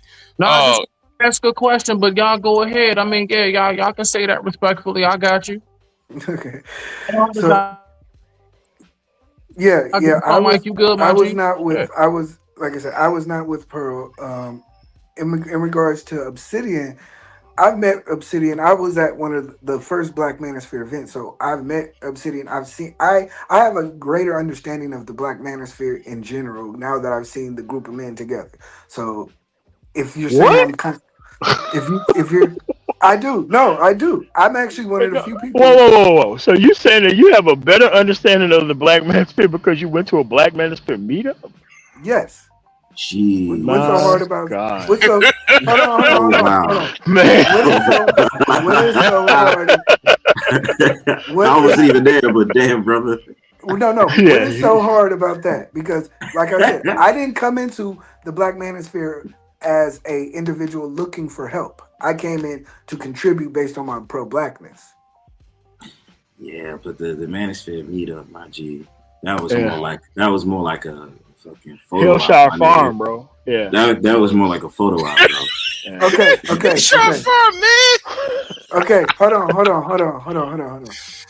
Once again, I got to see an actual virtual group in face. I got to see the actual faces behind it. I got to see Thai City. I sat next to Jap. I sat next to all these individuals that you're talking about, the people in the background and the people who are in the chat and the people who have channels. I got to actually meet them, see what type of men they are. So I'm like, okay, I get it now. it is part conservative. It is part tech space. It is part Okay. gang channel. It's a lot of different groups of individuals, but they're normal individuals, like the people that you would meet every day.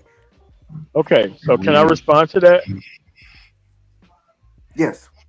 I got some. Which city? Which city did you go to this meetup, or did you go to multiple? Y'all better not flame me. No, no, no. I'm asking a question. The I'm asking a Atlanta question. one.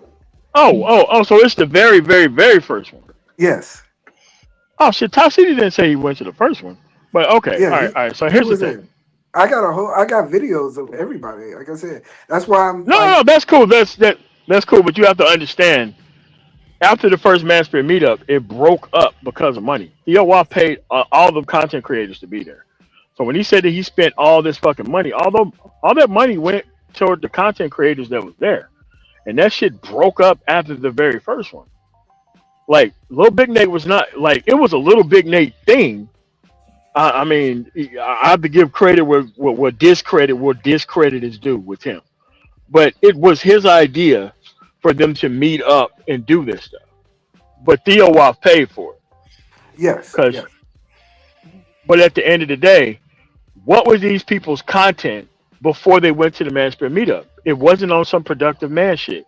They left the MANOSPHERE meetup and they went back to the relationship shit. yeah. That's who these people are. That's The relationship shit is who these people was always were. Like they was here to run up the bag on the very men that they were claiming that they were trying to help. Like the MANOSPHERE meetup is a cover story for some shit that ain't happening. I think they try to use it by saying we doing something positive when in reality Yes. it wasn't supposed to be Right. positive at all because these Right. niggas wasn't living about what they was living.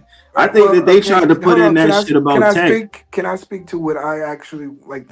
It was a couple of conferences there, speakers and whatnot. So I Correct. But they left all the IT people in the black. Wait. Hold on. But before you speak, I need to make this point before you talk. They left out 98% of the people in IT in the Black Manosphere from coming to the Black Manosphere meetup. Yes. They left most, if not all, of the passport people who've been doing the content for years out of the Black Manosphere meetup. So it's like they used all the things that was here, but the people who showed up, they left the Black Manosphere meetup. They didn't continue with the productive conversation. They went on with the shit that they was doing before they even met there. Well, but I need to make sure that that's clear. Isn't it up to the IT guys to show up there and go themselves? No. They didn't want them there. Yeah, they didn't want them there. I would hear the Yeah, that's the no. That's channels. not what happened. That is what happened, bro. That is what happened, bro. Bro, I know. Can I speak? First of all, I think they tried as best as they could because Theo did have his own day where he had a conference where he was trying to do tutorials on basically cloud and stuff. Hey, you can do an S3 bucket, you can do this and that. So he had his own moment to really, like for the brothers who wanted to level up on that. I think what happened was Little Nate had a big idea, but you have to have a lot of other people under you to reinforce those ideas. The idea was really to come together and actually create like what they call a sub PAC or a PAC, a PAC for men's rights, where they would buy congressmen. So I think that was the one thing he wanted to officially kind of get out of that thing where, hey, everybody put their money together and for $5,000-$10,000 we can actually get child support on the ballots and stuff like that. So it's a lot of ideas, but if you've ever organized anything with amongst a group of people, it's on the first meetup, it's very hard to really get a lot of things done. You're just kind of there for show for force. So I don't want to put too much on that as if it was some type of meeting where things should have gotten done, but it's kind of hard to kind of get things done in that kind of environment. If I'm clear, because I've done meetings and I've done organizational groups, so I know what's going on. Okay, but what I'm saying is that you went there, but we know that none of the IT people went there. He was probably, if you was like Sub-Zero went there. Sub-Zero had a product to sell. That's why he was there. There's nothing wrong with Sub-Zero's product. right? But Sub Nothing Zero at wasn't all. selling his product though. That's the thing. Like Dude, I get what you're saying. he's in the Atlanta area. He's gonna show up there. I mean, Yes. Kevin Samuels came there to the first one. Okay, No, he didn't he come was to the there. first one. No, he didn't.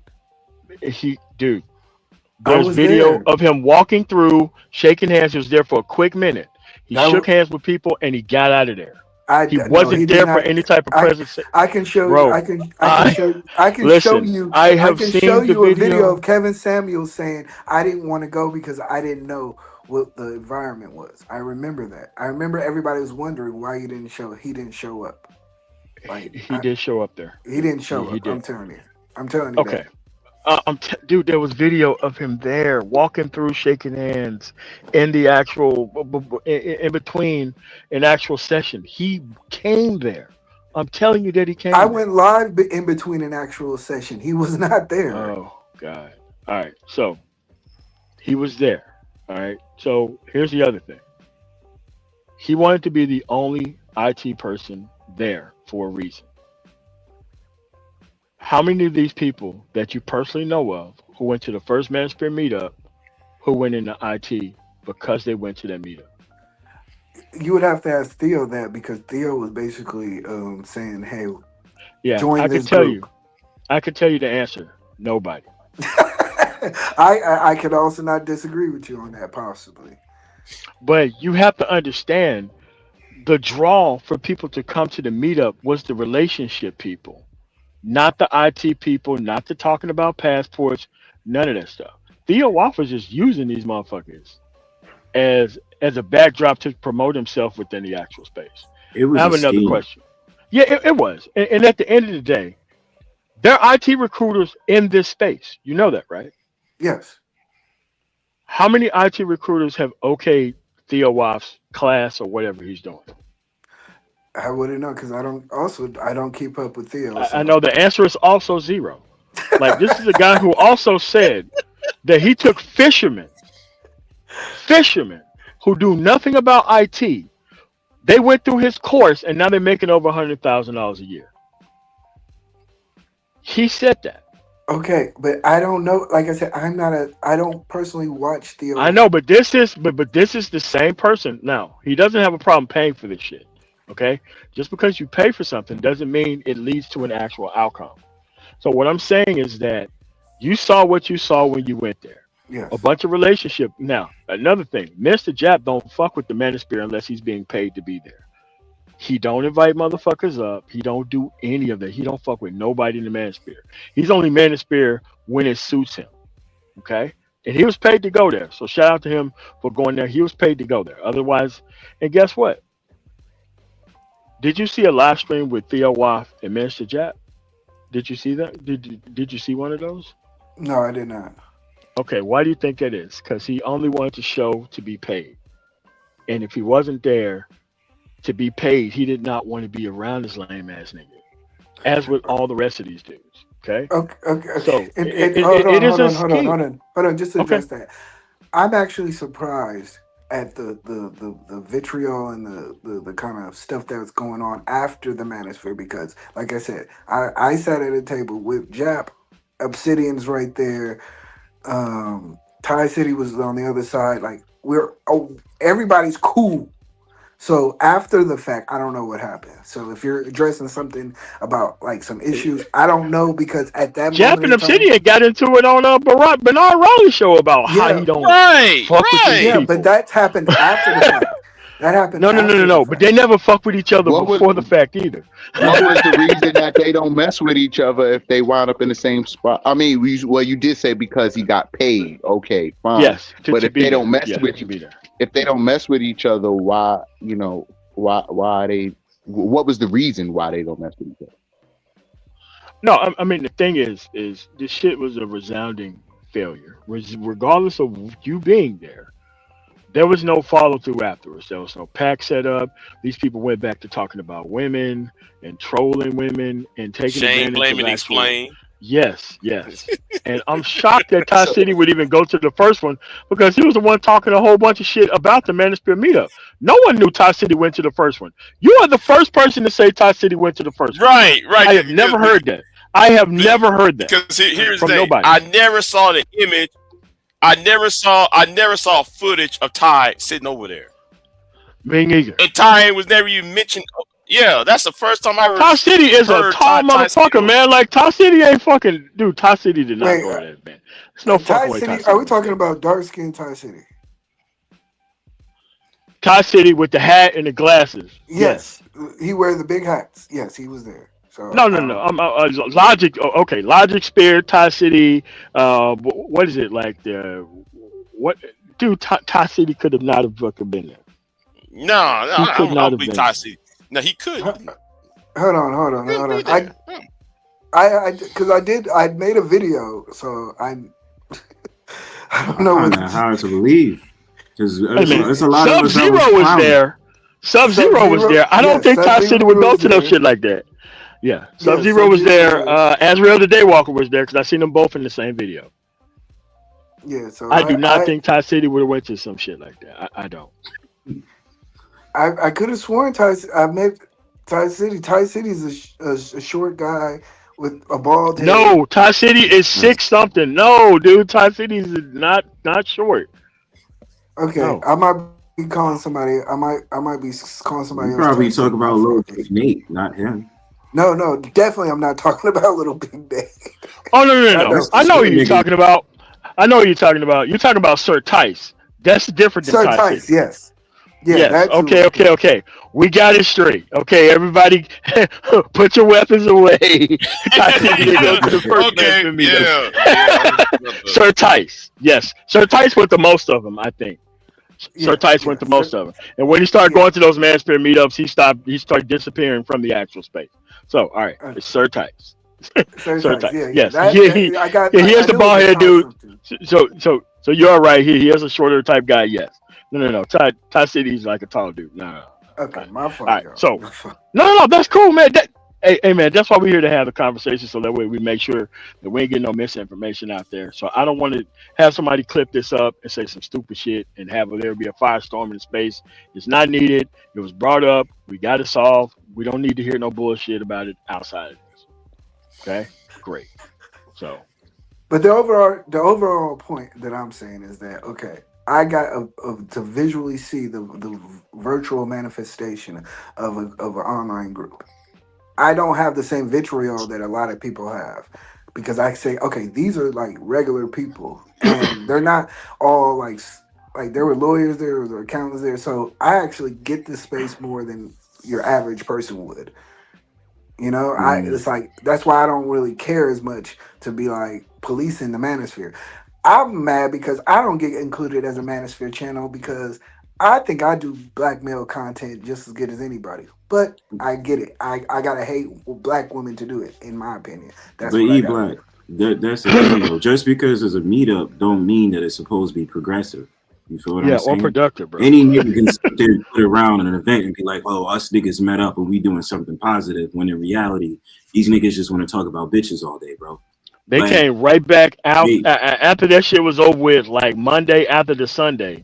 Right back on talk about hoes. Right back to the same shit, bro. And I remember the time that they was clowning that whole entire meetup, and I was laughing about it. And the only person that I seen really try to go hard, be like, you niggas don't appreciate shit, is Lil Big Nate. And I used to fucking laugh about it. I used to be like, yo, y'all niggas is wildin', bro. You know what I mean? But that's what I'm saying, E-Black. That's cool if it's a meetup, but what is niggas really trying to do? Niggas didn't have no game plan. Niggas didn't have shit to really say. There was no upkeep after that shit. It was more shit. Niggas literally got some random chick to represent the Manosphere, bro. Wasn't there another meetup after that? It was plenty of meetups. It was plenty of meetups after it. It was plenty of meetups. They used to talk about it. Somebody is getting something from that. If it's just to meet up and see people's faces and shake hands, like it's somebody. What that mean though? But what I'm saying is what that mean though.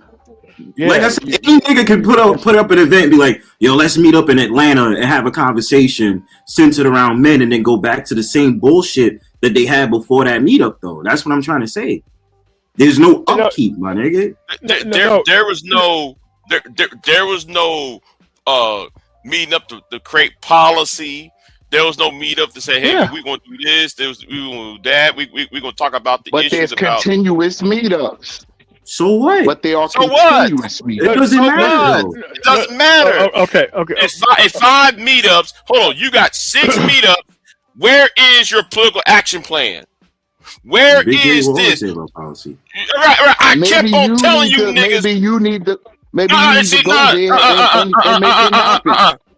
I refuse to meet up with them. Oh, that is a hate group.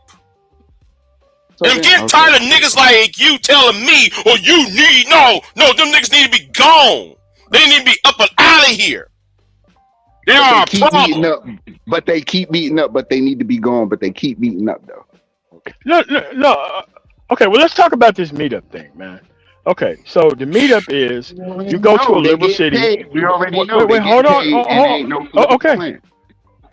Okay, but okay. Having said that, these are supposedly all conservatives who meet up in nothing but liberal cities to talk to disaffected men who is not smart enough to go to a recruiter within their city to hook up with people in LinkedIn in their city to get into IT.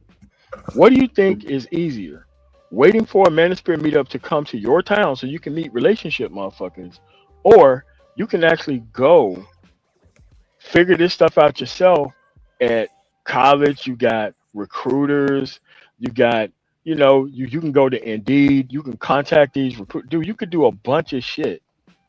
Wait, I'm a little lost. Hold on, I'm a little lost because you can do both things.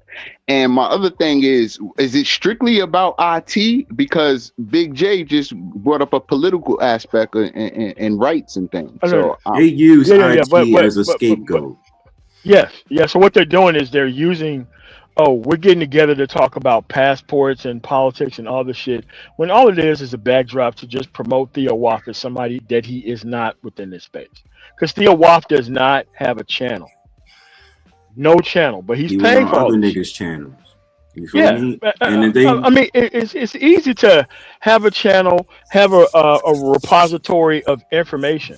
Because I can tell you this. If I'm paying for Manosphere meetups in all these liberal cities, you best believe I'm going to have some success stories.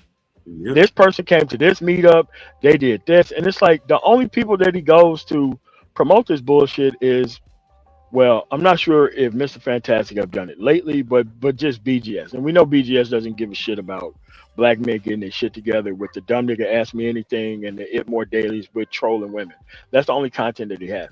So if you're getting your intro to IT from this type of person, it's quite obvious you're using IT as a backstop to just have stuck and stagnant dumb nigga based conversations and make yourself look productive while you're doing so. And mind you, there was a lot of IT niggas that have the whole channel and would do weekly streams on that shit, and they was not invited to go to the fucking meetup. Yes, I mean, like, look, many of them. I could go through 20 names. Yeah, we're not even talking. We're not even talking exclusive to the Brain Trust. We're talking about 20 different IT people. About 4 or 5 of them live in the area. They asked to go. They wasn't allowed to go to the meetup to talk about IT, right? There. And it's like, dude, listen.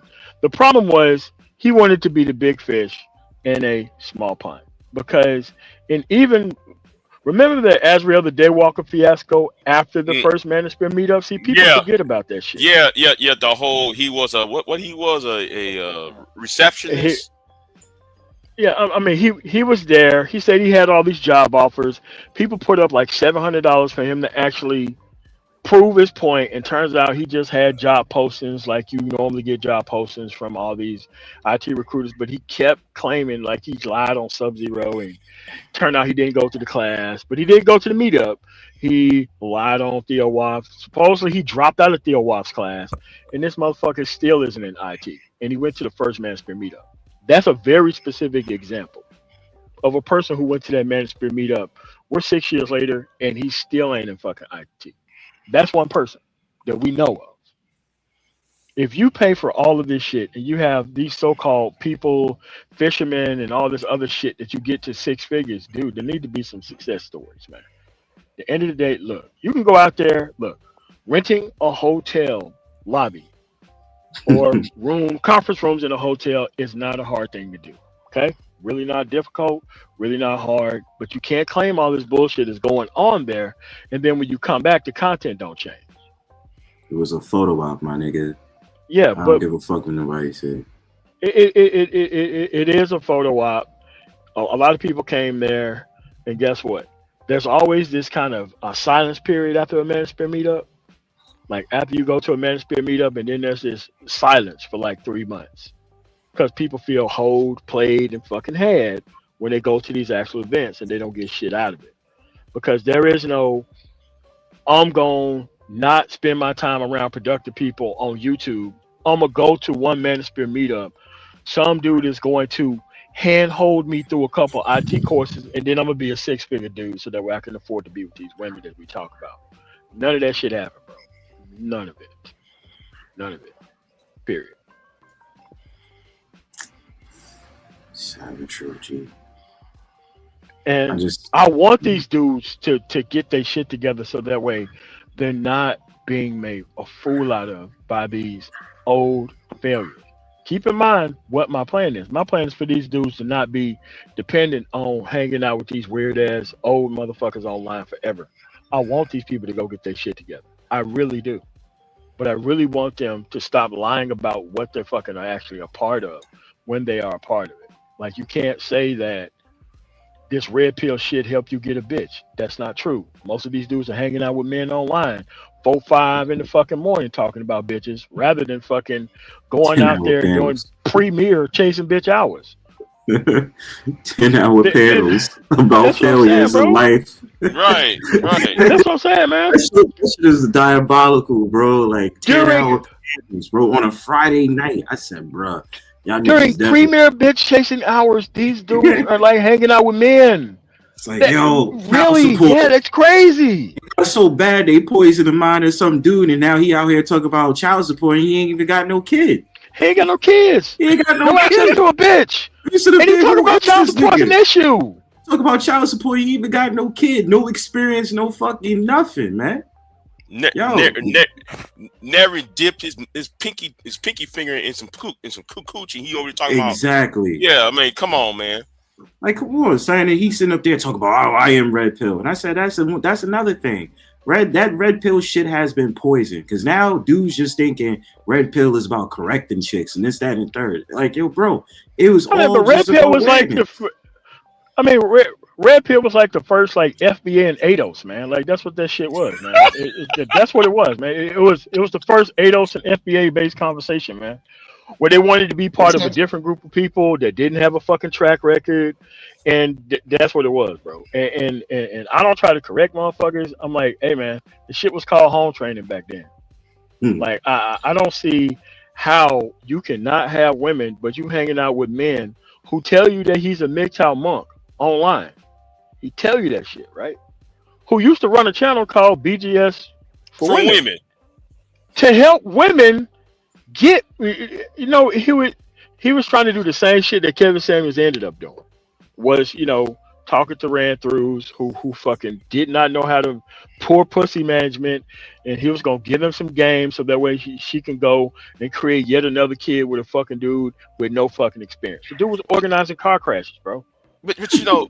But what about child support? See, I think child support kind of comes into it too. So where I think we forget that other men also want to kind of voice their issues with against like but you breed dumb niggas that have no right on having that conversation. Yeah, right. Yes, that's the problem. That's the issue. Like niggas is really talking about child support when first of all they ain't never had a relationship with a chick, never fucked a girl, and then these dudes never had a baby.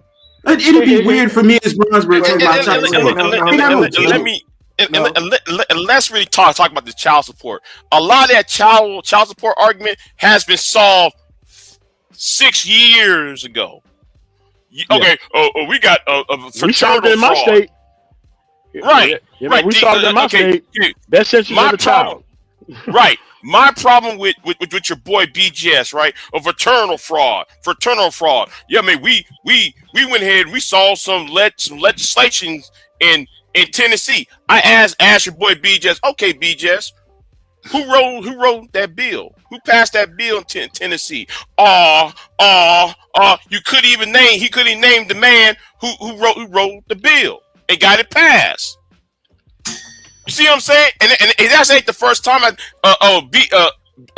Osini mentioned some guy in Georgia. I asked Osini, name me the guy in Georgia.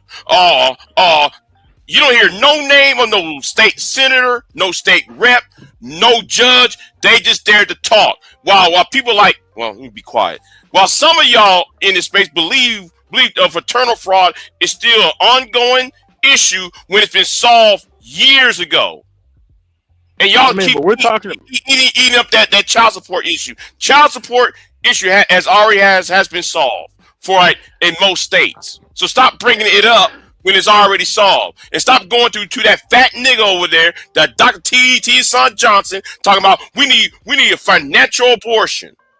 Wait a minute, bro. How can you have?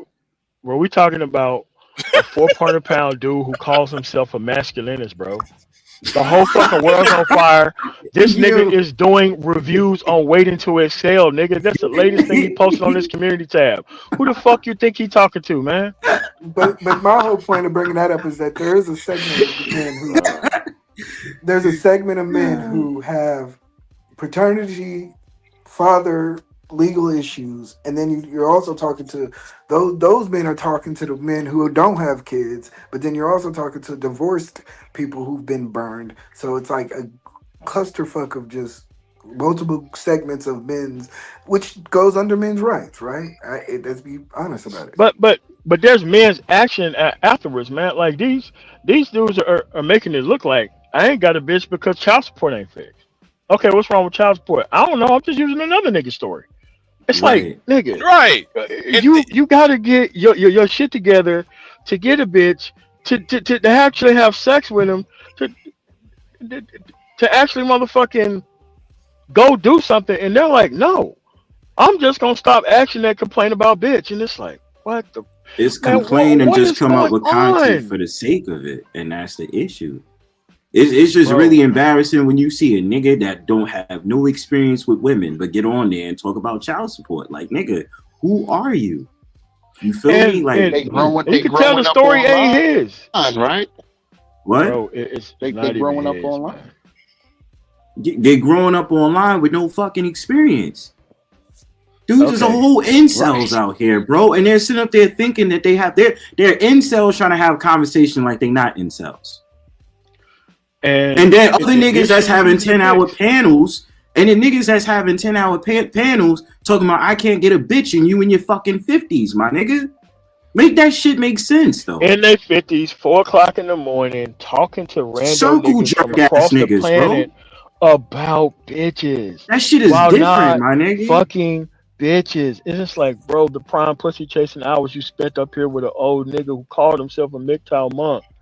You cannot be fucking serious, bro. And it's like these disaster teacher. And it's like, man, bro, we created like this is a form of black evangelicalism. That's all it is. If you look at how the evangelical church had the motherfuckers thinking that, Master teacher equals Jim Jones. The fucking Jim Jones effect, man.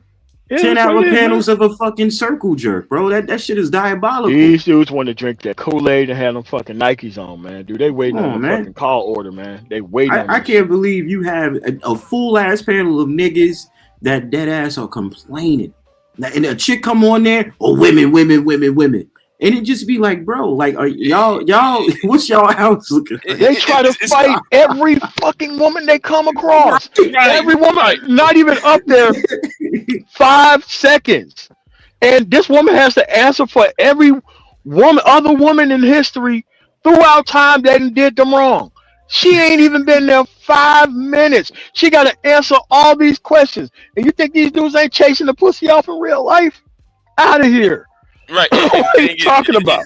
Gone. And the thing is about that BJS for women's channel, right? Comes on like I think it was like every Friday night, right? And I'm sitting there thinking, How do you have a channel say be just for women, but yet Edward Anderson's the first nigga pop on the panel? Oh Lord. Yeah, but and every time a woman parachutes herself in there, he's all on top of her and why ain't you doing this and why ain't you doing that and the black woman should submit. She's you need to let us lead. That's happens every Friday night over there. That's why I don't promote the passport shit or the SYSBM shit, because it just got overrun with sexless fucking retards. And they fucking everywhere. And it's like, it doesn't matter what it is. You will get one of these dumb nigga homing beacon channels that fucking drop the homing beacon, then all these sexless dumb nigga idiots just run in there and fuck up everything. No matter what the fucking process is.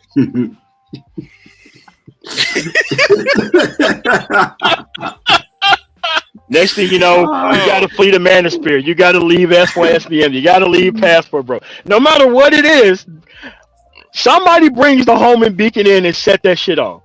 You know how like Batman set off the homing beacon, all of a sudden the bats start flying in out of fucking somewhere?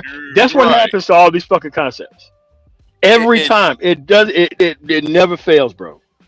Never fails. I'm gonna say this too. Them niggas need to stop writing books. All right, some of y'all need to stop writing books. They're writing books for niggas that can't read. Right, niggas can't read. Yeah, who can't read? I remember that one time, man. I read Bobby Tumay's book, Negro Wars. Hey, if you gonna write a book, have an index in the back of the book. Have an index, reference points. I'm looking at the back of the book. Ain't nothing in the back of that book. All it is just rants. Oh, the black woman in London is the same as the black bitch in New York. I mean, really, nigga? Yeah, okay. It's just full of rants. That's all it is. Just secondhand stories and shit. That's all what Negro Wars was about with Bami Tumbe. Then when you pick up Obsidian's book. Well, his free books, it's the same thing. It's the same thing. It just YouTube videos on a book. Ain't nothing new. Bro, I'm just saying, man. Like, these dudes, I'm telling you, it doesn't matter what it is. They're going to set the homing beacon off, and then you're going to be surrounded by, these McNamara's. These new standards, man. Hold on. But then, okay, this is what happens at the end. Okay, so what ends up happening is we say, okay, all that stuff is fuck shit and all that other stuff is bootsy, right? But then I've seen female channels pop up just for the fact of being anti-manosphere. And I don't think that's right either. Yes. Oh, dude, like the worst ones is like the Kendra D. Who's like a rewrite of like the Shahrazad Ali shit. So she gonna talk shit about her own fucking group, and then she's gonna hand you a fucking manual on femininity after she just got through talking shit about her own group. It's like, and like these pink pill lessons and all these pick me bitches that I didn't. I'm like, cool. Prove you fucking somebody around here who ain't got their shit together. No, nothing. And all these simps just give her all this fucking attention and shit. Now this bitch is probably making doctor money off of these sexless fucking idiots. I'm telling you, man, it's just that dudes would rather have these idiots here. What they'll do is they'll weaponize a man against like other men too. So that's why when people like, I'll be so like, I don't agree with all the stuff that goes on with the manosphere, but I'm not like I'm not gonna make a video about necessarily all the BS, because I know that all that's doing is just, I'm simping now to the woman for correcting other men who are really actually just trying to correct them. So it's like, where do you fall? Like, well, can you please name the names, please? Man, I forgot. Oh, never mind. I can't name it on this platform. Oh, okay. The guy who has the girl's name. You talking about him? Okay. Yeah. Him. He is manosphere. Okay. Do not let him fool you. Do not let that term Do not let that term rim bro fool you. He's manosphere. He's breaking No, bread. it's another female content creator. Let's just say she got three good new tires and one used. Right. So That's why I don't want to even engage with these women online, man, because I ain't trying to. Nah, man. I mean, they lie too much, and these dudes will believe anything that comes out of a fucking woman's mouth because they fucking want to. They're unprincipled like a motherfucker. It's just better just not to even talk to these motherfuckers at this point, because at the end of the day, they literally think that bitching at women online is gonna get them some real results. I mean, because there was a real world example of what happened when you talk this shit to a woman that don't fucking respect you. And I'm gonna bring up this circumstance, and I want you guys to go Google it because it's some of the funniest shit ever. When Steve the Dean Williams had some dude who was in some pimp shit suit, they told this dude to say something crazy to his fucking woman. That woman ate that nigga the fuck up on the phone in front of them dudes. She was calling that dude all type of sorry motherfuckers and all that shit. I'm like, man, they got this dude like this whole hold on. life. What do y'all think about Cynthia G being back? I know she's been back probably for a few months, but she's been under the radar. Okay, so here's the thing about Cynthia G. These niggas love Cynthia G. They want to impregnate Cynthia G. They want this woman. I am not convinced otherwise. They love Cynthia G. They are masochists, and they wanted to be talked to crazy as hell by Cynthia G. And that's why she's back. Who you think is paying for her? It ain't women. It's fucking simps. It's these damaged, dumb nigga idiots who actually think that they can solve all of their mommy issues by just getting Cynthia G pregnant. Not understanding that she's playing a character and she knows she doesn't have to do anything else. Once she got pregnant by who she got pregnant by, that should have been the end of that story. But Obsidian had to re-roll the conversation because he was getting paid off y'all, man. And then, people start to figure out that Obsidian's full of shit, and then they come out to me, hey man, why don't you go up to Obsidian? I'm like, dude, Obsidian has been and BGS has been two of the best barometers of knowing how much full of shit most of these dudes are online. I would never want them to leave. They should be gone. But these people are so stupid. It's moth to a flame. It's moth to a flame. These dudes are never going to get their shit together. They're never going to restrict themselves to actually decent fucking women. You must have belief, my brother. You must have belief. Hey, dude, it's a live experience. 14 years, and these dudes are still complaining about the same woman like day one. Like they have another dude put the actual cornrows, put the actual weave in his hair, and all of a sudden they jumping on him, treating him like a her. Like all this shit is cosplay shit, man. To help dudes process their undiagnosed trauma and pain, and most of it's fake. They don't even have experience with the women that they're fucking talking about. So it's just ridiculous. Probably the same thing on the women's side. Yeah, and I think also there's a segment of men who are talentless and they don't really they have no topics to talk about. Like I've seen some dudes, they're literally married to black women and they'll say there's no good black women out here to marry. And I'm like, Yep. This is a total hustle. It's a total fucking hustle, bro. It's a total hustle. This is what you came up with. The women do the same thing. Yeah. Listen, man. These dudes are just reprogrammable meat bags. They will gather to the next person doing the exact same thing. Doesn't matter. They want to get all the Pokemon of dudes who just want to complain about women. And they know all these channels. Trust me. And you'll see dudes up there say the most crazy and insane stuff, and they still and dude, we got mutinied out of our own space with algorithm. I mean, serving the dumb nigga algorithm can get you paid in most cases. And especially if you ain't got no skills and the only thing you can do is spam one specific topic, dude, the dumb nigga algorithm is calling for you. You know how like fucking Uncle Sam, you know the Uncle Sam poster? Yeah, man, that's what it is, man. The dumb nigga algorithm is calling for you.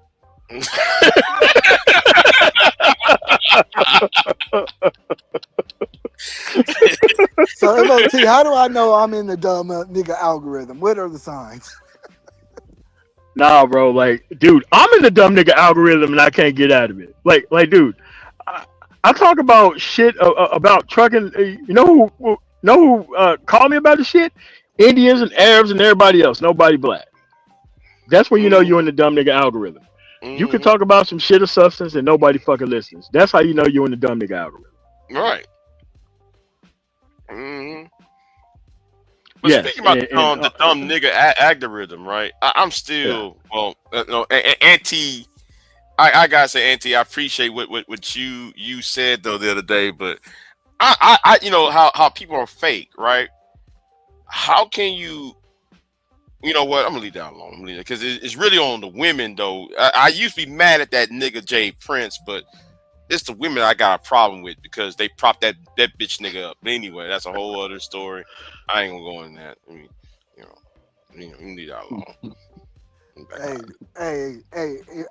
I was reading a story. A guy was on he was homeless.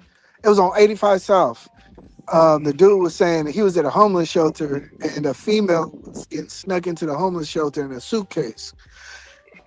So there's always gonna be a dumb female that just do anything for any nigga. So that's why I don't blame the females. It'd be the niggas that be killing me. I'm like, nigga. Bro. I was all right. So let me give you an example how dudes who ain't got shit would even want to chase women. All right. So I was at a place cleaning one of my trucks out, and I seen like this dude like crawling to a tent. I'm like, what the fuck is this? This dude is cold as fuck outside. So I went over there like, hey man, what's going on, man? Talk to him and all this kind of shit. Problems, yada yada yada. All right, man. So cool. All right, so I give you $200. You just clean out this truck, garbage can right here. I got a couple more trucks here. We go to the fucking Walgreens, just go pick up some supplies. He's trying to holler at the bitch, and he got a phone number.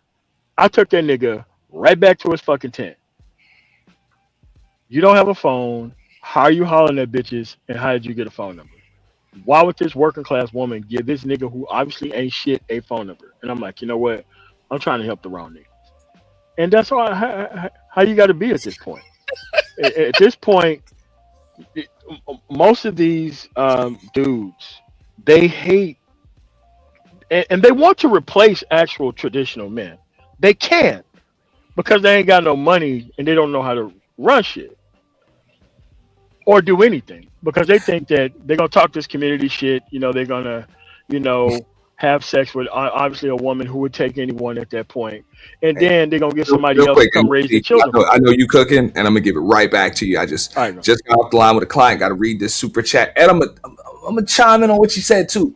But shout out to Love Wisdom with the $9.99. She said Manosphere is the 21st century. No, ma'am. For those of y'all that don't know, that's that Al Bundy shit. No, man. Shoe salesman ass. You know what I'm saying? Bigums. You know what I'm saying? Don't want to touch the wife ass niggas. Yeah.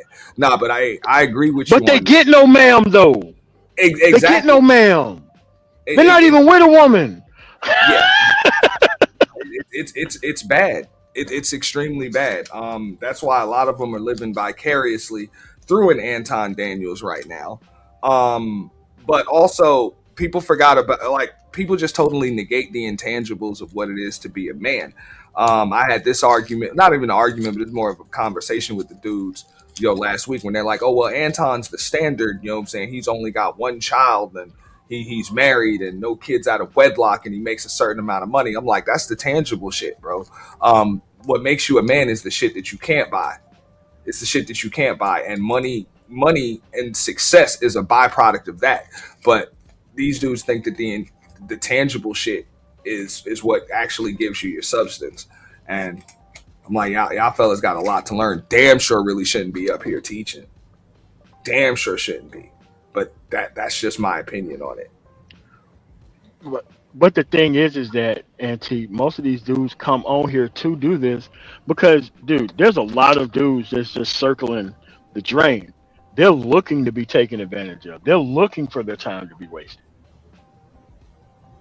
They're looking for it. And look, it's nothing for a woman to get online, put some makeup on, turn the camera on, talk all this red pill shit, 100,000 subscribers. Takes nothing to do that for a woman to actually do that. And that's what these dudes are on, man. And it's like I tell people, they're like, "Oh, well, you should could create another space." I'm like, the Manosphere was that space. And look, you don't need to create any more spaces because at the end of the day, they're gonna set off the homing beacon, and then them dudes are gonna come there too and wreck that too. So at the end of the day, this is about some individual outcome shit right now. Because I don't know a dude who got his shit all the way together and he can't find a woman. I don't know anybody doing that. Well, the thing Not one. is, what I tried to tell, I got arguments and pushback from that. I'm like, bro, when you got your shit together, you ain't even gotta find no woman. They find you. Ain't that about a bitch? Yeah, All shapes, all sizes, all walks of life, all that black woman shit. They come in all races and skin tones too. A good decent man don't have no problem finding no woman. And a man with a good social circle also don't have a problem finding Doesn't women mean either. you'll always end up with the best woman for you. That shit happens too. that happens too. You might have to go through a little trial and error before you find what's right for you, but that's part of being a man. That's part of going through life. Like fuck that. A little trial and error. Fuck it. But You know? but here's the thing. We know what's not gonna get you that experience. It's sitting in the chat of these manosphere dudes. That's not gonna lead you to a woman, bro. Nah, nah. That's gonna make you female repellent. Like women are going to flee you. Like you start up this response system of taking a woman through 20 different questions and asking her body count and all that crazy ass shit. She out of there, bro. Gone. Gone. Yeah, that's pretty funny. um, yeah, that's definitely extremely weird. They don't even know that they're weird. That like we turn weird dude into empowered men. That's what this space has turned people into. People who think that they are empowered to talk a bunch of crazy stuff. And I'm just sitting here like, bro, these people have no idea how they sound to people, man. And it's That's what I not even like. I was original here for the stuff. male empowerment. But the thing was is that these people was already in their final form when they got here. There was already dudes who couldn't be helped when they got here. I They knew that they really couldn't didn't be come. helped. I really didn't come to this space to call dudes weird and retarded and all of that other type of stuff. Bro, I just wanted to see all type of. Hold on. I yeah. just wanted to see all type of dudes come up from wherever position in life they're at, wherever mind state in life they're at, whatever spiritual position in life they're at. I just wanted to see that's empowerment to me, and that's leveling up. It's just to to realize yourself, to have knowledge yourself, and to understand the world. And so that's what it was about. And so if you just come up an inch, or if you just whatever you get from it is what you get from it. But here's the thing, man. The old audience left. The old audience who actually did not do who was there for the stuff that that you just said, them dudes left. They stick their head in here 5 seconds and they want to jump off the solar system. Because they cannot believe that people still don't get it. How simple it is. Go get your stuff together. Leave crazy people alone. Make sure you roll by yourself. Make sure you got your own stuff. Like all this stuff is just a level of non-progression of men and people who want to take advantage of. And these people want to be taken advantage of because they're not going to do the work because they want to socialize somebody else to go do all the work while they take all the credit. And that's just not how life works, man. But Do you believe that people who donated to Umar Johnson got taken advantage of? at this point, yes, because it doesn't take a lot. I'm okay. So forgive my ignorance. I know that shift of the grift is over. Now he's about to be in this reparations grift. But how many years was it total that he ran that school thing? What's the tally on that? 5 years, 10 years? Oh, the school grift? What's Yeah. That's 15 probably.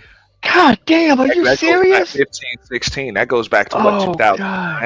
2010? Wow, 16 years. Huh. Jesus. Yeah, I would have to say so.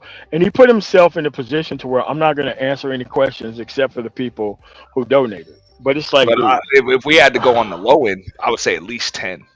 Yeah, at it was least 10. It was at least 10 years, Auntie. It was at least 10 years because And I'm I just remember. going back to when he had that appearance on Roland Martin show. Right. Yeah. Yeah, and then like the wow. conscious stripper thing. All these scandals You got to build the keep trying to buzz pump in. before you get on Roland Martin. That's why I was like, I'll give him 15, bro. Yeah. Yeah. So my bigger point is people just donate to what they believe in. They donate, they put their money behind, what they believe in. And we've seen that for many years, and and whoever, you know what I mean? Religious, politics, wherever, people put their money behind what they believe. But I have a question though, along with that.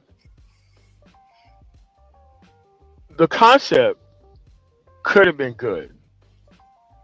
It's the fundraising around it and the gaslighting and the trolling around it that I had a problem with. Now, if he was a dude that wasn't an actual doctor, I probably would have been far more furious about it. But he was a dude who had legit education and ran this stuff on people. But Umar Johnson actually travels across the country and has always traveled across the country raising money and doing speeches in all these cities. Like if you look at his Twitter, you can see that he's booked up for forever, always booked up. And people pay for him to come out, but he runs this type of game, and it's like, bro, you make black people look crazy when you can do this for 15 years, and now you finally get, I finally got the AC working, HVAC working. It's like, bro, HVAC doesn't cost that much for a building for you to be doing this. Look at religion or anything, like, Especially black when you men and crowdfund it women. like that. Yeah. Well, no, I mean, when it goes to your lifestyle, man, I mean, come on, you don't have to be a financial genius to recognize a Ponzi scheme when you see it. Yeah. Under the That's it. guise of a 501, it's like, bro, real talk, they'll give you a building. That's the whole point of being a nonprofit, is to get a whole bunch of assets that you don't pay for and kind of do some legit stuff with them. He just never did any legit stuff with it. They're like, oh, well, you know what? This ain't working. It's like, dude, electrical in the building, not really that hard. I had to pay for electrical on my building, $2,000-$3,000. Your shit'll be straight. But fundraising off of that and keep somehow find the time to go live and be going on all these black shows and don't nobody be asking no questions. And it's like, bro, and okay, the school's finished. What person are you going to trust your kid to go to this school? If it took them this long to get the HVAC fixed, to get the electrical fixed, okay, so now you got to find teachers. What teacher is going to take their legit credentials for teaching and go to this school? That's the teacher portion. Then who is going to send their child to go to the school? That's the student portion. Who are these people? Yeah, I Who get need you. a The pro operation is blunkety black school to do what with? I'm lost. Now I never donated any money. That's how come I don't complain about it that much, because it's not my money. Just like I never donated to the NRA, so it's kind of hard for me to have a perspective on it, even though I know that's a grift too, by scaring the shit out of white people so that they could buy all these weapons that they ain't gonna never use. Again, a grift also. But I never donated to it. But the people should be smart enough to know that something that's not being produced, that's pretty easy to produce everywhere else. I mean, like King Randall has a school. He didn't wait 15 years. This is a young ass dude. Shit, like 2 years. That's like what I'm saying. Bro, he had a school. King Randall, yeah. So how can King Randall have a school for actual black children, but Umar Johnson can't have a school to actually teach children? Period. It's not just Umar. I mean, you got Tyreek and what's his name, Moist. A dude who wrote Pimp Lessons is going to tell me that I am a different group of people other than African American. Bro, I can't do it, man. Can't do it. And you I talk can't do it. about gaslighting and trolling. That's what goes on in this space, and that's how people get big. You know what I mean? In the space. You still So got people who come online and gaslight and troll dudes like they don't get women in this space doing that and running up on the women.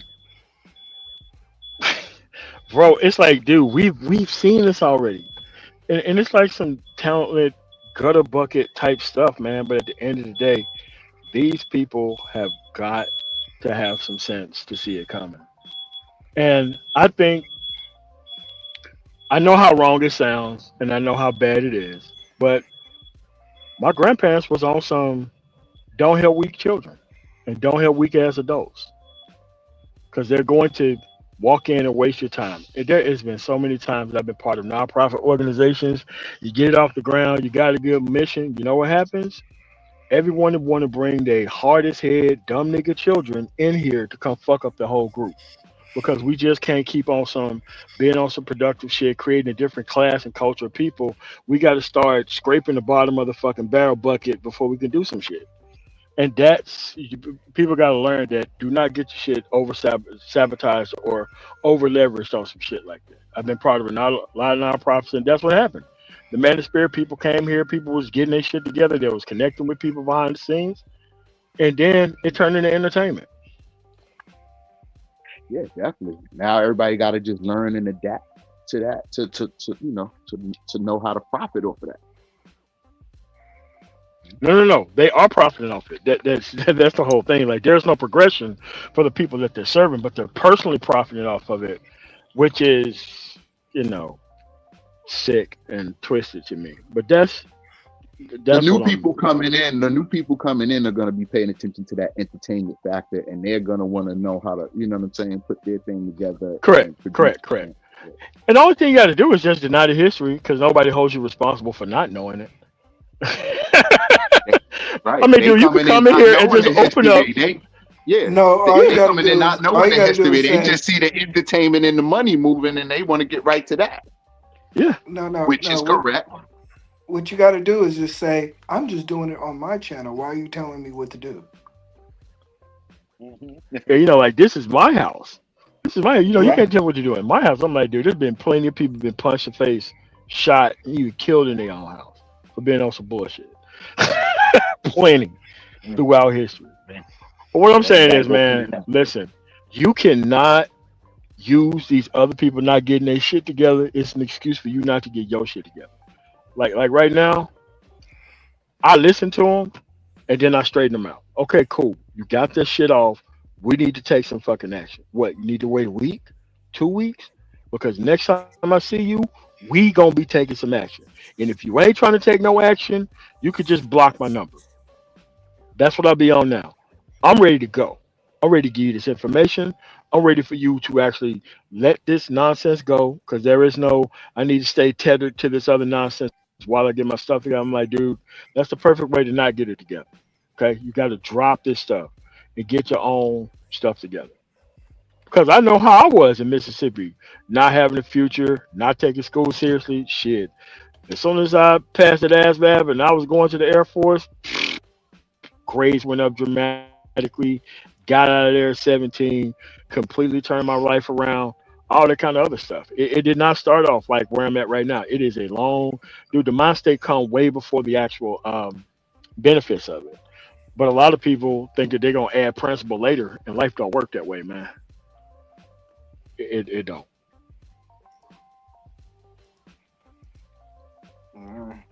Yeah, that's the thing. I don't think there's one way. I think, like, I don't blame a dude who goes towards game channels.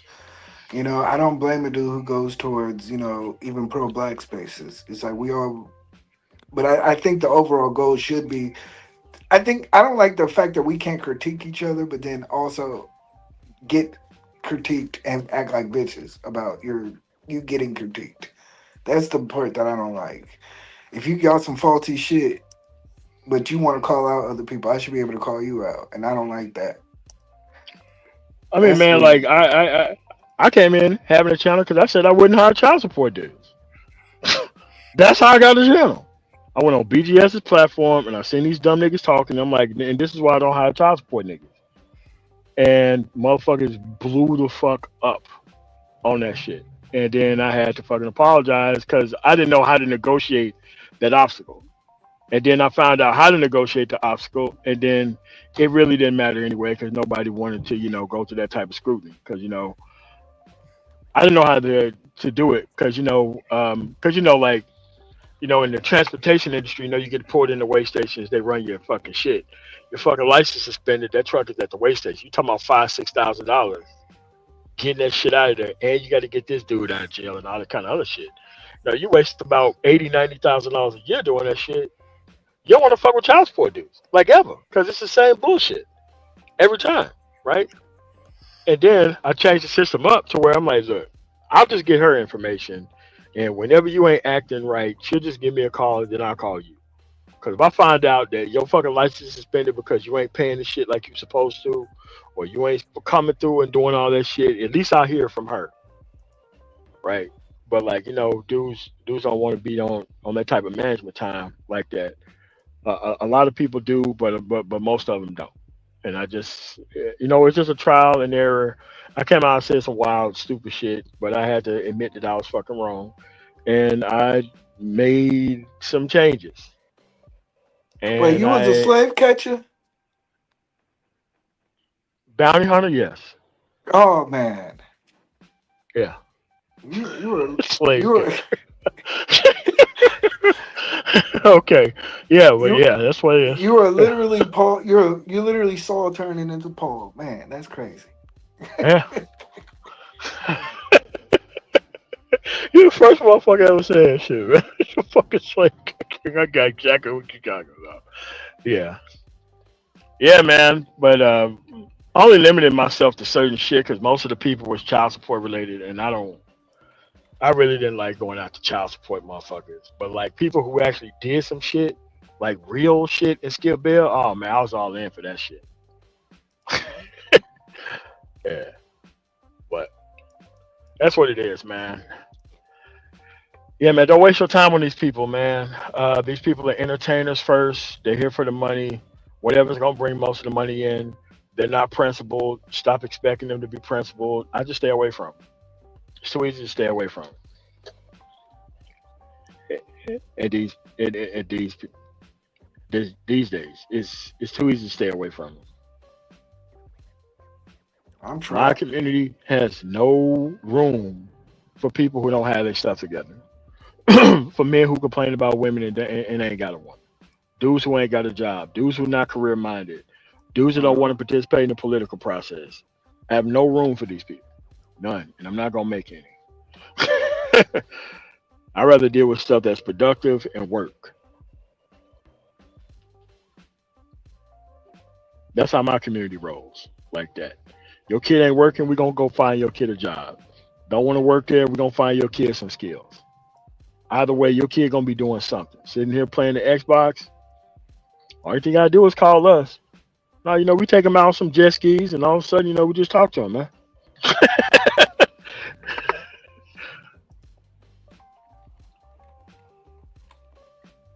Yeah.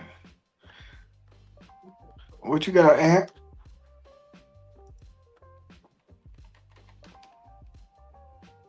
Auntie. No, I think he stepped away for a while or some shit. This nigga, see, this is what happened when you start working early and then you boot up a live stream. I'm doing the same thing. Shit, I'm at work now. Shit, I'm trying to get these motherfuckers to get me up out of here. I don't know. Shit, I got to pay this lumper. Hopefully they ain't running up the hourly fee. Dude, I got unloaded in like 45 minutes, man. They come here with some 3 hour, $1,200 stuff. Like, nah, bro. We ain't even doing that. But yeah, man. But like, what is it? Fantasy Island Girl. Yes. You know what? No one ever brings up King Randall when they talk. You are correct. They never bring up the King Randall stuff when they're talking about the Umar Johnson thing. It never comes up. Ever. I never heard of King Randall. I never heard of King Randall. He got a YouTube channel. He's a young dude, and he teach like life lessons to like lost children or whatever, and they live with him. And he has a school for them. Oh, he's the dude that cursed out. Oh, he's the one that said He's the one that cursed out somebody and said, "Yeah, I'm actually building a school, right? And I'm only 20 something years old." That's probably him because he would say something like that. Somebody who talks to him crazy. Yeah. Yeah, yeah. I think he was basically saying like, yeah. I vaguely remember him. But I do remember there being a dude that because I just looked him up and I was like, yeah, he started a school and then he was shitting. I don't want to say I forget who it was. He was shitting on somebody like, yeah, I already did this. 20 years. How old is he right now? He's 25. 24, 25. He got it because he started when he was 20. Right. He got to be 24, 25 by now.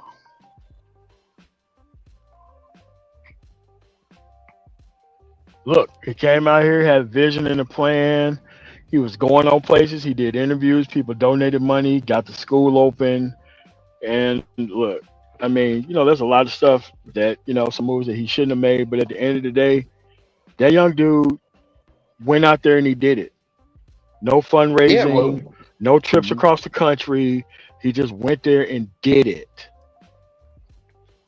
Well, he need a team behind him, don't you think? He need some people running with him and helping him. And oh yeah, I mean, but when you're the head of it and you trying to move toward a positive space, it's gonna work out, No doubt.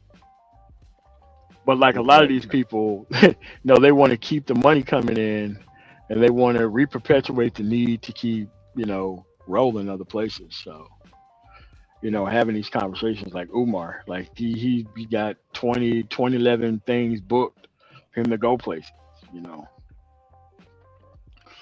Like Tariq, there's always a new documentary coming. There's always something else to be running these dudes hot over.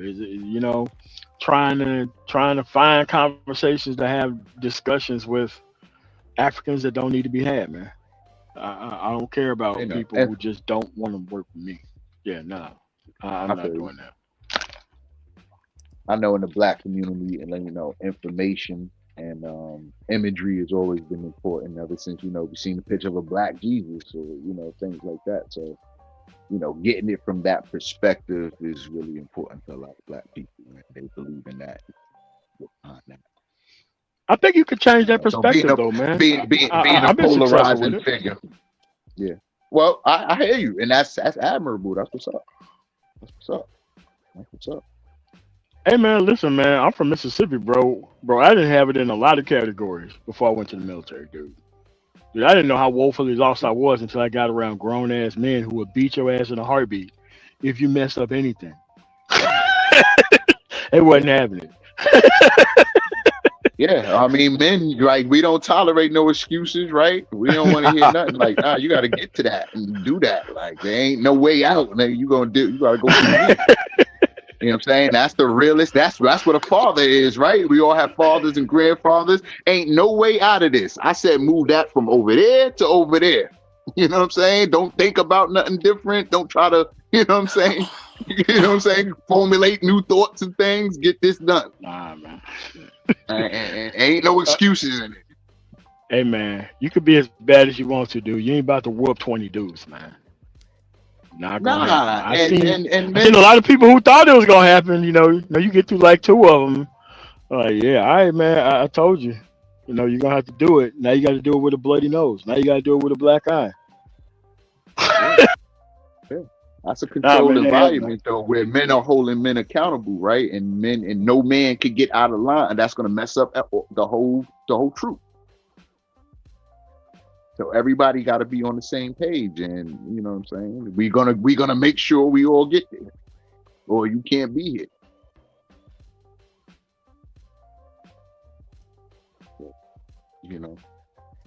That's the military for you.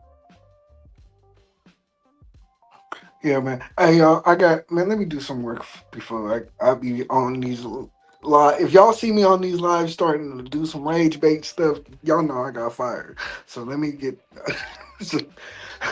off of here, y'all. Y'all salute. All right. Yeah, peace Yeah, out. yeah, Peace yeah. out. Yeah, I got to roll out too. They just, it just got me finished. Hey, man, well, thanks for having me on, NT. You have a nice one, man. All right, man. Be good. Be good.